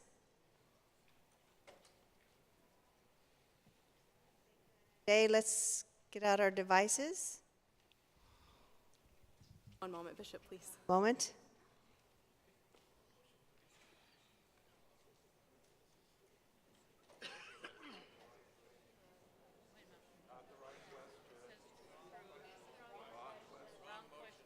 Wait, hold on.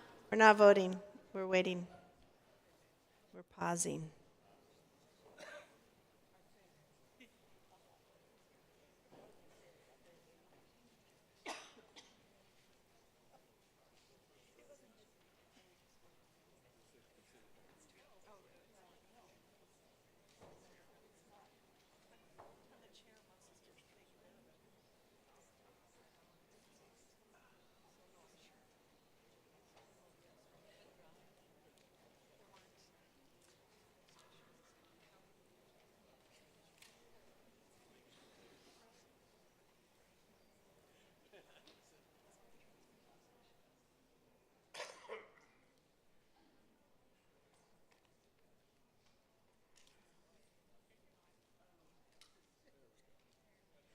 All right.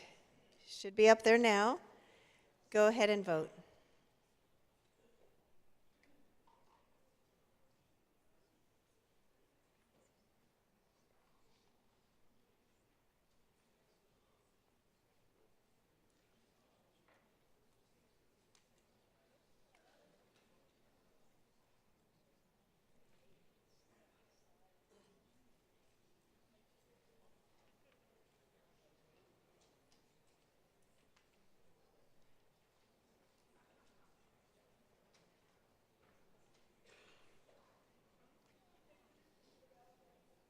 And you have approved the motion. I would like to, as a point of privilege, say to Anna Day, where are you, Anna? Anna Day? Would you stand? Just thank you for the work that's already gone into this, and to let you know that we appreciate the further counsel that you are taking to CFA. So thank you for that motion.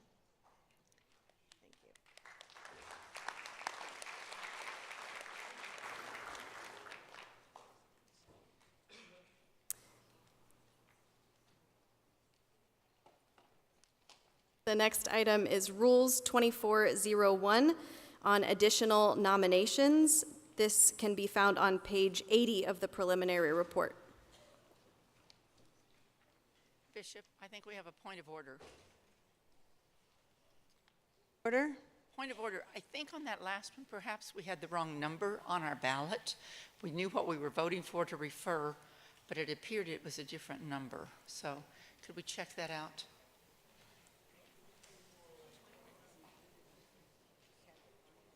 That is being noted, and we'll make sure we did the right thing. Thank you for that.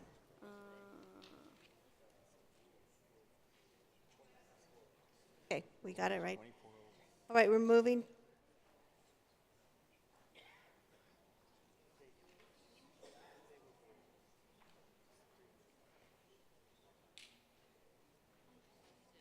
want me to explain? It was the correct referral of recommendation 2405. That's what you voted on, recommendation, not resolution.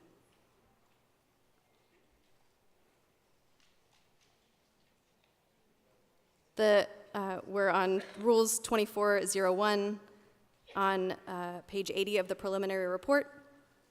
Bishop, I move Rules 2401. Right, Rule 2401 is in front of you.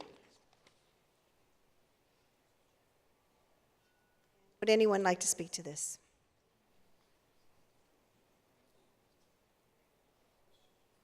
Looks like you're ready to vote. Yeah? Okay, let's pull up our devices.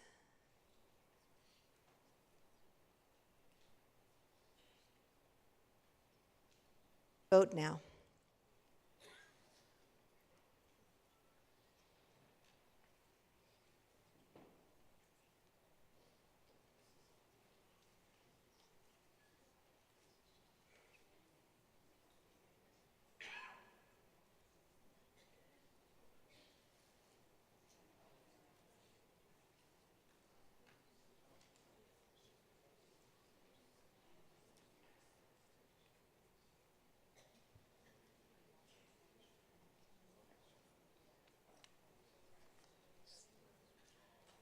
And you have passed it. Our next item is Rule 2402 on the Committee to Strengthen the Black Church. This rule change can be found on page 80 of the preliminary report. Oh, I should move it. Bishop, I move Rule 2402. Thank you. That motion is before you. Microphone 2. Denise Barnes, Justice and Compassion, she, her.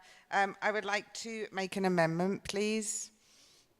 On line 22, on page 80, where it says Church Renewal, BMCR, and the Ebony Prophets, I would like to propose a change that says Church Renewal, BMCR, Black Clergy Women, and the Ebony Prophets.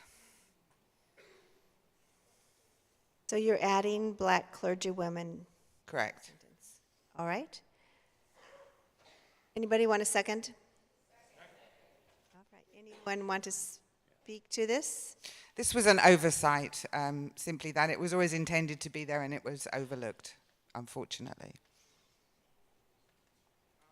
Again, microphone 2. Hold on. If you do that, the numbers won't add up. You'll have 11 instead of 10. Won't you? You'll have 2 from north, south, east, and west. That's 8. And the chairpersons of Conference Black Methodists for Church Renewal, that's the 9th. And Ebony Prophets is the 10th. If you add the, what was it? If you add them, you get 11. So are we proposing to change the 10 to an 11 also?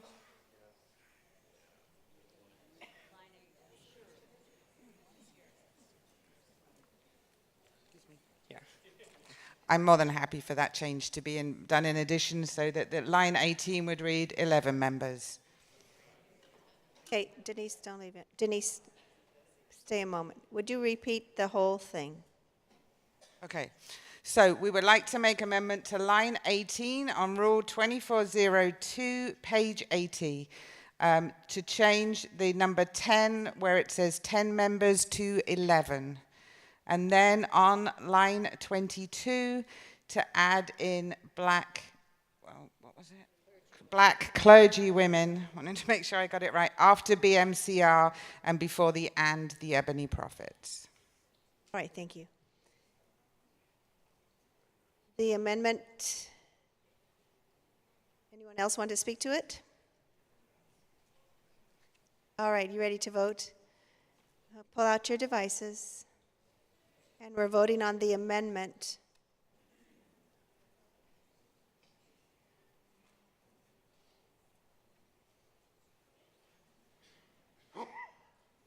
Okay, vote now.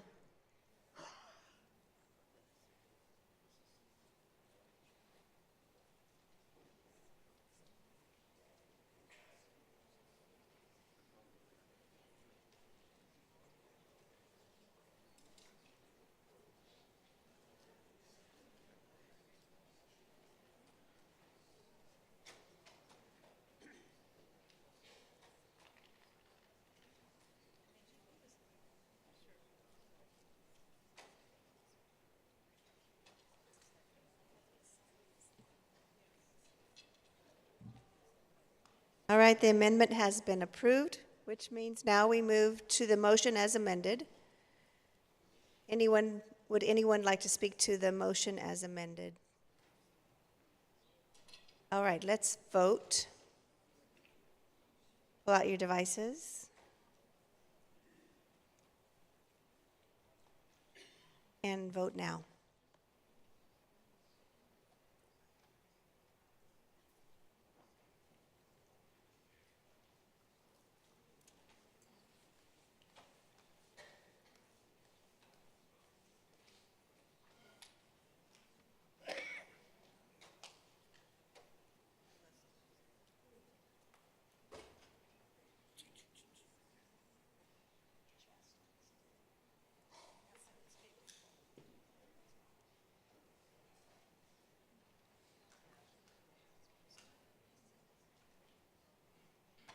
All right, it is approved. Thank you, Bishop. Our final piece of legislation for this plenary is Rule 2403 on communications. It can be found on page 80 of the preliminary report.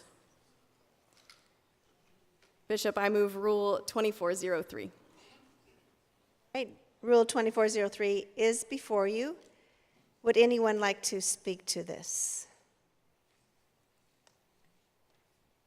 All right, do we want to vote? Oh, hold on a moment. We have an online question. Let's try this again. I might ask him to type it in. Donna Peterson, peace be with you, Donna.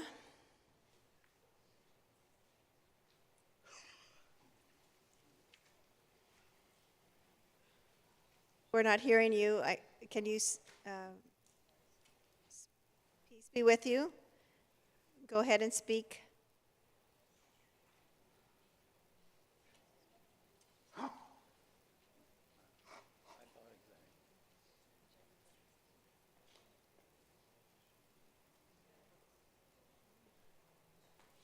All right, it was for the previous legislation. Where am I at? It's just Microphone a question. I was just on the church's, the conference website. Can you tell us who you are I'm and where sorry. you're from? Jim Powell, Newberry Park pastor, and White. And I was just on the conference website looking for updates to legislation, and it only scrolls down to the first paragraph of this. There's at least 2 more pages of this rule change. It could be that others are not able to see all of it unless they look at the preliminary report instead of the conference website. So Oh. they may not be able to see the whole thing. Okay.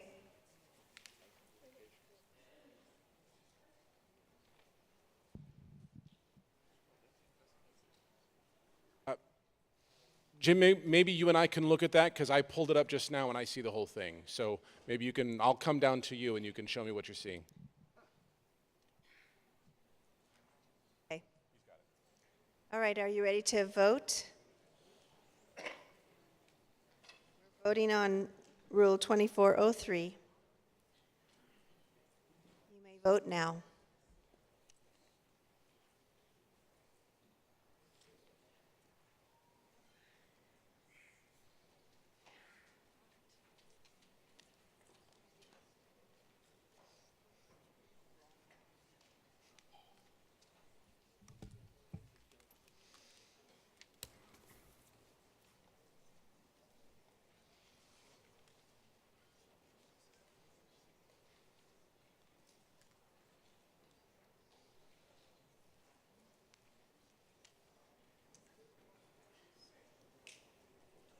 All right, you have approved.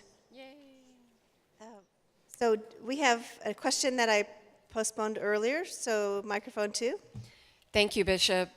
It's actually a moment of personal privilege, if I may. Right. Jennifer Gutierrez, clergy. I am appointed to CLU, Clergy and Laity United for Economic Justice. I use she, her pronouns.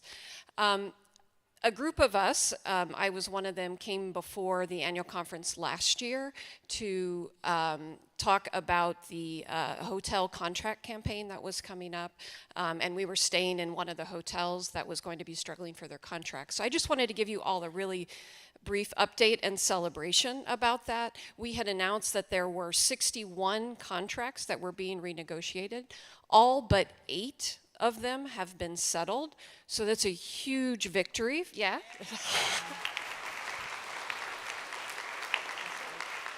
A huge victory for those workers. We're talking about increased wages, pensions, health care, opportunities for growth and expansion to other hotels. Just to give you a sample of the increased wages, it's an immediate $5 an hour increase for all of these workers. These are huge victories. So I want to say thank you to all of you who have been supporting this, particularly in light of the resolutions that we passed this morning about the hotel hospitality workers. Thank you for those of you who showed up on the picket line. Thank you who wrote on the prayer cards last year that we had. All of these things were very helpful in this work. There's still 8 more to go, so we may be continuing to call on you, but thank you so much for your support. Thank you. Thank you for your work. And I want to also take a moment to say that we invited him in, but he's dedicated to staying at the table that he is monitoring outside. And that is Reverend Antonio Flores, is the oldest elder registered to be present at this session of the annual conference, and he is 95 years old. He's at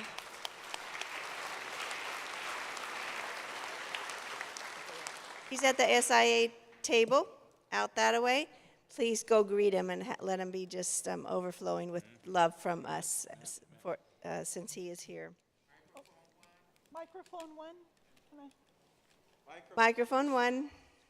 Yeah, I'd just like to address the our environment in that I wanted to thank everybody and acknowledge all the people that brought their own beverage cups and refilled, because we really have to address this plastic pollution problem that we have, and it all takes each one of us to make a little bit of effort to refill and reuse our beverage containers.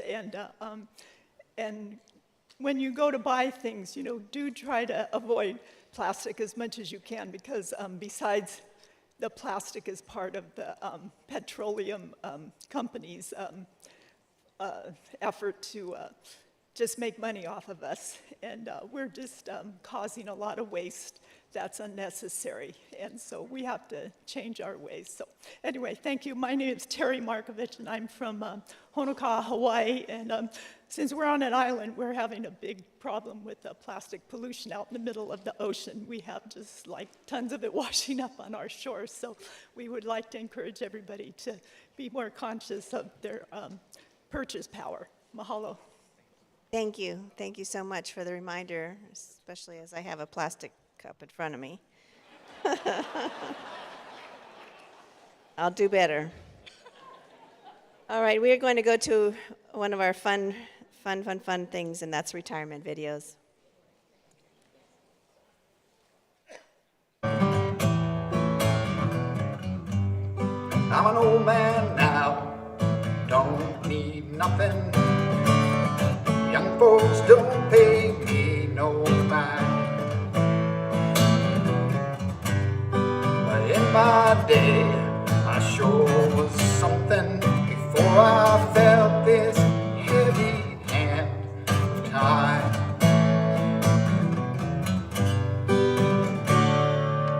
Well, I thought I ought to go out the way I came in, playing the guitar and singing a song. That's a piece of a song from Chris Stapleton and the Steel Drivers called Where Rainbows Never Die.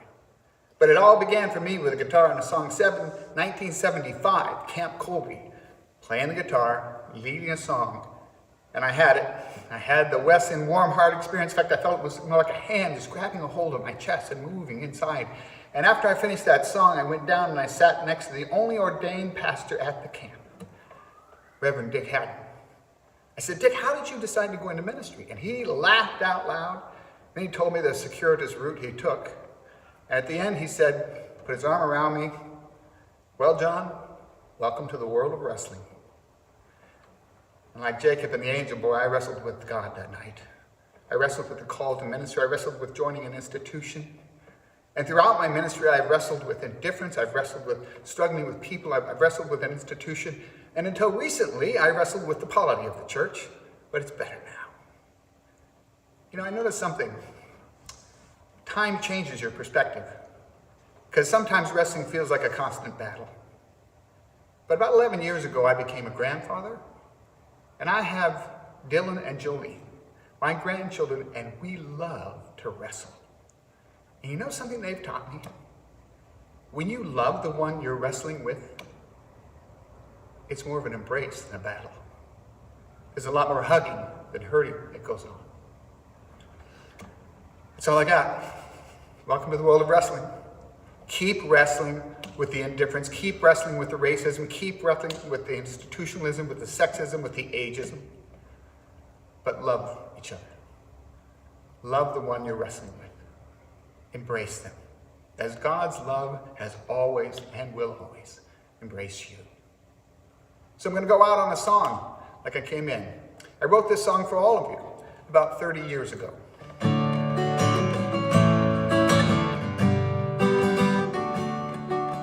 Goodbye, my friends, may this feeling never end. Singing hallelujah. May the love that you feel in your life become real. Singing hallelujah. Now let us sing in praise for the gift of every day.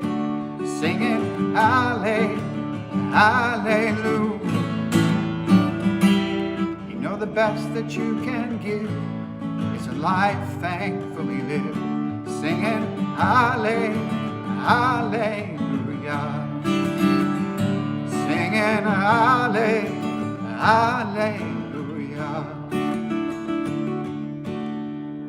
That's it. It's all yours. Love you.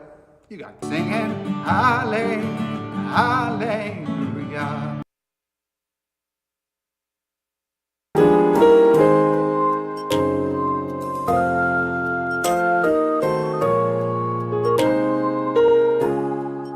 In 1974, I was heading off to Harvard Divinity School on a Rockefeller Fellowship, intending to study ethics for 1 year and then move on to my assumed path of law school. And that summer, for the first time, I heard of, though I had not yet seen, an ordained United Methodist clergywoman. And that was Jean Audrey Powers, who became a friend, a prod, and a mentor, changed the course of my life. And just a few years later, I found myself at one of the first United Methodist clergy women's consultations singing, "I'd Take Nothing for the Journey," with hundreds of clergy sisters from across the country. A few years later, I was ordained at annual conference by Bishop Charles F. Golden. Bishop Golden was ill that year, and there was no backup bishop. And until the day of, we didn't know if ordinations would take place. Bishop Golden was able to come to the chapel at Redlands and sit in the big bishop's chair. We ordinands knelt at his feet, and he ordained us one by one. At the conclusion of the ordinations, he added something to the service. He invited us all to stand and sing together, lift every voice, and that was the beginning of my ordained ministry. Fast forward several years, I was superintendent of the then South District, facing some tough challenges and feeling low.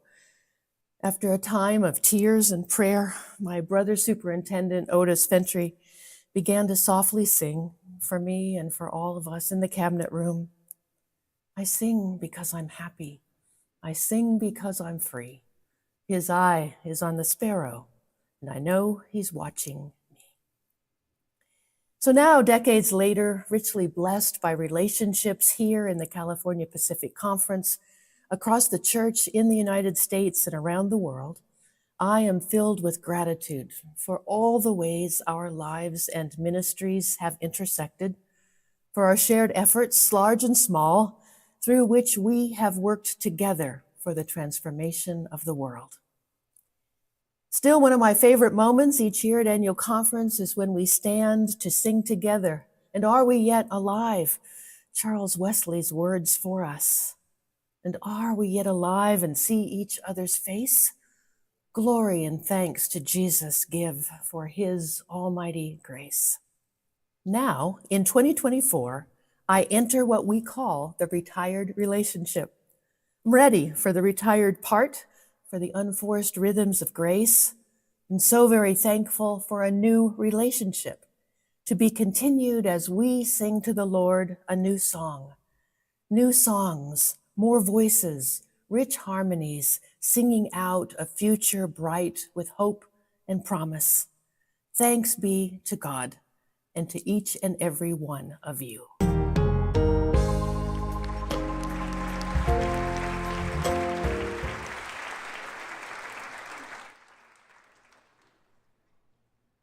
Right, that's wonderful.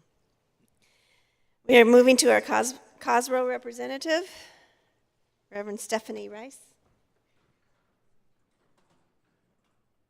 Thank you, Bishop. Greetings, everyone. My name is Stephanie Rice. I am clergy currently serving as the associate pastor at Glendale First United Methodist Church. My pronouns are she, her. And I am here to present on behalf of your Cal-Pac Commission on the Status and Role of Women. I am one of your co-chairs. And I wanted to begin this presentation by talking a little bit more about what Cosrow is, how it came to be. The history of Cosrow actually begins all the way in 1944 when Grace Bragg was the president of the Methodist Women's Division, created and released a report on the widespread discrimination of women in the discipline at the time, which the General Board of Global Ministries then used to push for the full participation of women in the church. It took another 12 years after this report was released before women were granted full clergy rights by the Methodist General Conference in 1956. Women continued to advocate for themselves along with allies to seek to create an official commission that would work to ensure that women were placed into church and denominational leadership, to advocate for clergy women to root out sexism in the church. And it took almost another 20 years before this commission was officially established by General Conference in 1972 and then made permanent in 1976. And so since then, Cosrow, or General Cosrow, General Commission on the Status and Role of Women, has continued this work in advocating for women in the church, in educating the church on issues around gender, and challenging the church to continue to root out sexism, to create equity in the United Methodist Church. Of course, all along the way, facing obstacle after obstacle, but also finding allies and support throughout the journey. Today, our Book of Discipline says that the primary purpose of the General Commission on the Status and Role of Women shall be to challenge the United Methodist Church, including its general agencies, institutions, and connectional structures, to a continuing commitment to full and equal responsibility and participation of women in the total life and mission of the church, sharing fully in the power and the policy making at all levels of the church's life. G. Cosrow also states as part of their vision that we value the full inclusion of women, especially those who are marginalized by society and by the church. And we believe that we are called to be a prophetic voice for women, even as we work in a style that is collaborative and hospitable as we seek solutions. This year, with the support of our bishop, our executive director of Connectional Ministries, Aaron Hawkins, our executive director of Justice and Compassion Ministries, Reverend Dr. Denise Barnes, we are putting our Cal-Pac Cosrow into full gear. Our current priorities are to request a salary study after July 1st, and all of our appointments are set, to see the data on pay inequity among our clergy, and then to use this data to help create action items that can help us with systematic change. We are also working to disseminate and support sexual harassment prevention training for all of our local churches, all of our SPRCs, to support both our clergy and our lay staff. We are here monitoring at this annual conference. I'll share more about that on Saturday. And we are continuing to work to partner with other commissions and agencies and groups to make sure that the work that we do is intersectional. In doing this work, we stand on the shoulders of all of those who have come before us to get to this point, and having Reverend Ferris's retirement video right before this is the perfect segue.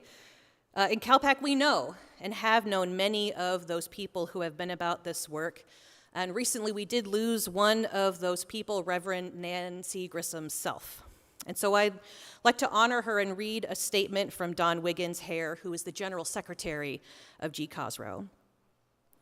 We remember the Reverend Nancy Grissom self, who, along with Judas Lemming Elmer, served as the first Secretariat of the General Commission on the Status and Role of Women. It was during the General Conference in 1972 in Cleveland, Ohio, that GCOSRO was organized. From its inception, the commission aimed for a different style of leadership and decision-making. They intended to work by consensus, and refusing to conform to church bureaucracy, they opted for 2 equal staff heads to lead the commission. Self worked tirelessly to highlight the importance of acknowledging women as competent and serious leaders. She reiterated that women have a place at all levels of leadership within the church, advocating for equal pay and raising awareness about sexual misconduct within the church. In 1974, they developed a regional training event co-sponsored with the Women's Division, led the first consultation of ordained women, and published a curriculum on the changing lifestyles of women and men in the church. Under Self's leadership, the commission laid the groundwork for the 1992 petition urging the United Methodist Church to address sexual harassment. This petition called on the church to develop specific plans to eliminate sexual harassment throughout the denomination, committing to working with other church bodies to create educational resources and solutions. The theme that year was Common Threads, Our Pain, Our Faith, Our Vision. These were regional training events designed to foster networking opportunities in preparation for General Conference. Today, GCOSRO stands on the shoulders of those who went before us, leading conversations and challenging the church for full equity in all ministry levels of the United Methodist Church.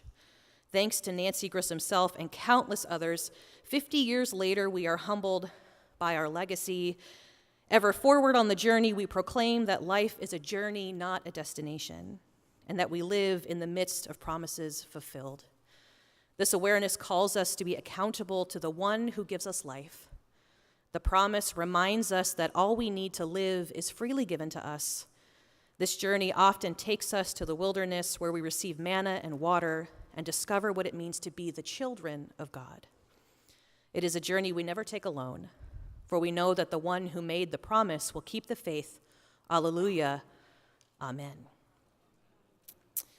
Reverend Self fulfilled her calling to ministry, serving as the first Secretariat of the General Commission on the Status and Role of Women and an ordained elder in the California Pacific Annual Conference. We echo her sentiment, I have lived some magic moments. I had the privilege of getting to meet and speak with Reverend Self, as well as working for Reverend Jean Audrey Powers when I was in seminary, who was also a part of leading and creating GCOSRO.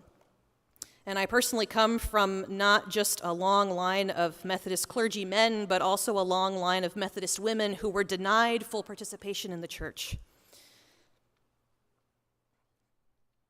I didn't expect to get emotional. Who were denied recognition of their call to ministry, even almost 30 years after women could become ordained. And yet these women continued to be in the church, to support the church, to create a church where all people are not just included, but have their voices heard and are decision makers. I am so blessed to be a part of this lineage, to be a part of the work in our conference, and to work with all of those who are passionate about equity and inclusion. And as we can see from all of the work that Reverend Self has done, that this work is not complete. We see the same issues in our church today that GCOSRO was working for 50 years ago. There is still so much work for us to do, and we cannot become complacent. As has been said several times already here at annual conference, we are still working toward perfection. We've made great strides in equity and inclusion, but we are not done. So I want to thank you all for your support for this work, for our Cal-Pac COSRO, and that if you are interested in being a part of the work that we are doing, I would encourage you to talk to me, to talk to our conference leadership, and of course to let us know if you need support in your churches, in your ministries, that COSRO can help to support you. That is why we are here. So thank you again, and I'm going to turn it over to Reverend Dr. Denise Barnes.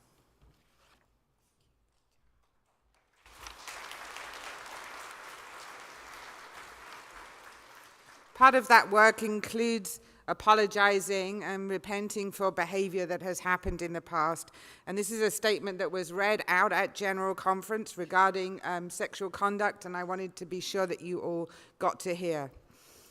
Sexual misconduct is a current and real problem within the United Methodist Church. Today, we acknowledge there are people here who have been mistreated, abused, and assaulted by clergy and lay leaders in the church. We honor those who have shared their stories and those who have sat with their stories in silence. We commend the courage of all survivors of sexual misconduct to walk a path they did not choose. Too often, those who suffer from sexual misconduct are silenced, ignored, or not believed by the church. Sexual misconduct includes psychological, emotional, and spiritual abuse. This apology is a beginning point for confession and hope in prevention and response to sexual misconduct in the United Methodist Church. The United Methodist Church apologizes for the times we allowed our desire to protect the church to outweigh our desire to care for victims and survivors of sexual misconduct. We have allowed polity and protection of the institutional church to prevent us from holding persons accountable, thus perpetuating harm within our local churches and other ministry settings, and damaging the whole United Methodist connection. We apologize for the times we have not listened to you, doubted your stories, ignored your wounds, and have not tended to your pain. We believe this has contributed to allowing an unsafe culture to exist.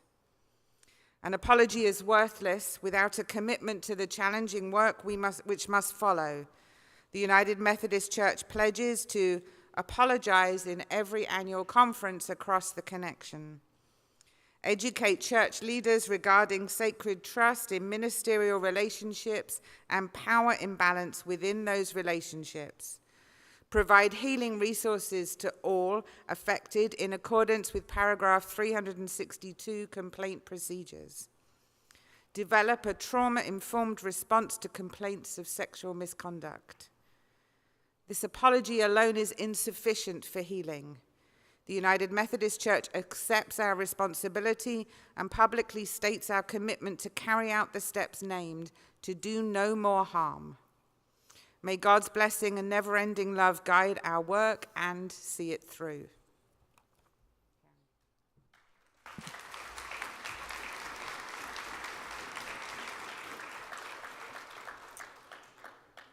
My name is Karen Ellis. I'm clergy. My pronouns are she, her, from La Cañada United Methodist Church. I'm also the co-chair of the Cal-Pac Abolitionist Task Force.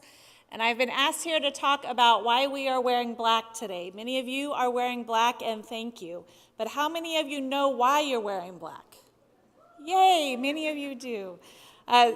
Thursdays in Black is a movement being led by the World Council of Churches. And I want to read their statement to you. In every country, gender-based violence is a tragic reality. This violence is frequently hidden, and victims are often silent, fearing stigma and further violence. We all have a responsibility to speak out against this violence, to ensure that women and men, boys and girls are safe from rape and violence in homes, schools, work, and streets, in all places in our societies. The campaign is simple but profound. Wear black on Thursdays. Wear a pin to declare you are part of the global movement, resisting attitudes and practices that permit rape and violence. Show your respect for women who are resilient in the face of injustice and violence, and encourage others to join you. They go on to say that often black has been used with negative racial connotations, but in this campaign, black is used as a color of resistance and resilience. So we encourage you, if you can, to wear black on Thursdays. I also want to now introduce my new friend, Cynthia Sinclair, to talk a little bit about domestic violence.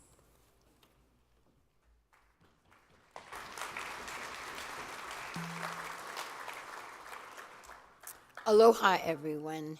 First, I'd like to thank Reverend Ellis for inviting me up here today. My name is Cynthia Sinclair, and I am from the Kahaluu UMC in the Hawaii district. I'm the lay leader there. Kahaluu is proud to introduce the brand new anti-violence help card. When we are honest with ourselves, we know that there are very many silent victims of violence sitting in our churches. This card is a safe, easy way to reach out to those folks and get them in touch with the help that they need. We ask that you place this card holder in the narthex of your church or wherever you put your flyers and your announcements. We also ask that you place the card with the facing forward where it says, "Are you being hurt? And do you need help?" And then they can turn it over and they will find all the resource numbers that they need. This is a standalone program. It doesn't require anything. You can announce it if you want, or you don't have to, whatever is best for you. And if you find, once you have them from our table, that you want more cards, please feel free to reach out to us at the kaluuumc.com website, and we'll be glad to send you more. If for some reason they're all gone, when you get out to the table, please sign up on our sheet and give us your information, and we'll get some out to you just as soon as we can. I want to say mahalo in the biggest way possible. Mahalo nui loa for you all to take part in this important program that's just getting started. We want to thank you for participating in the brand new anti-violence help card. Aloha.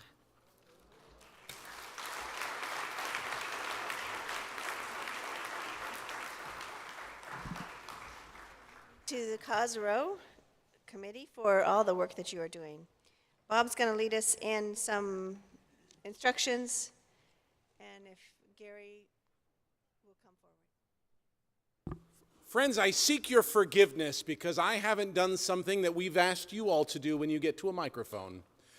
My name is Bob Rhodes. I am a clergy person from La Jolla United Methodist Church and your conference secretary. I prefer he, him pronouns. How'd I do? All right, thank you. All right, good. All right. Listen, you got to lead by example. Just a few announcements before we close out this session.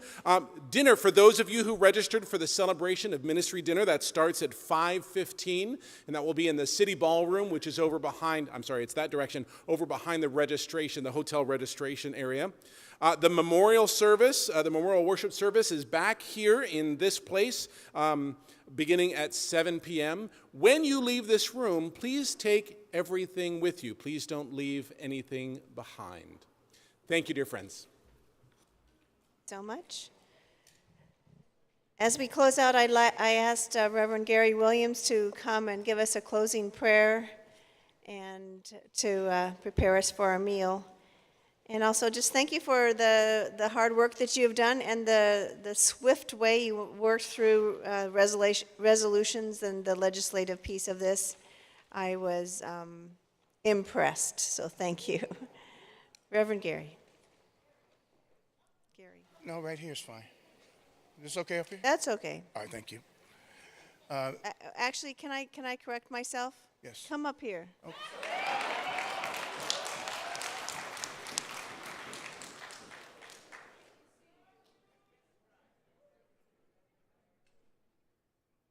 Some walking music.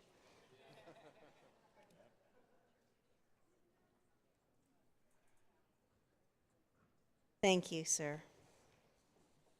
Bishop, I make my own music when I walk. My name is Reverend Gary Bernard Williams. Pronouns are he, him. I am clergy from the West District at the great St. Mark, LA, in the heart of South LA. Pastor there. With your permission, Bishop, I'd like to pray. All right. Loving Creator, your love is inclusive of all your people. We give you thanks for loving us perfectly and for layering us with diversity and a unique purpose. When it's hard to find direction, forgive us for choosing paths that lead away from your love. Bring us back again as we strive to be strong, courageous, innovative, and obedient to you. Bless our hearts to know the direction that you are mapping out for us here at this annual conference. Help us to drift through seasons of discomfort because of change. Focus us on your word and on your promises. And when we lose our way, remind us who we are and whose we are. Now, God, as we prepare to leave from this place, but not from your presence, we ask you to bless us as we partake of a meal. May the food that we eat nourish our physical bodies as you continue to nourish our souls in your word. In Christ's name we pray. Amen. Amen. See you later.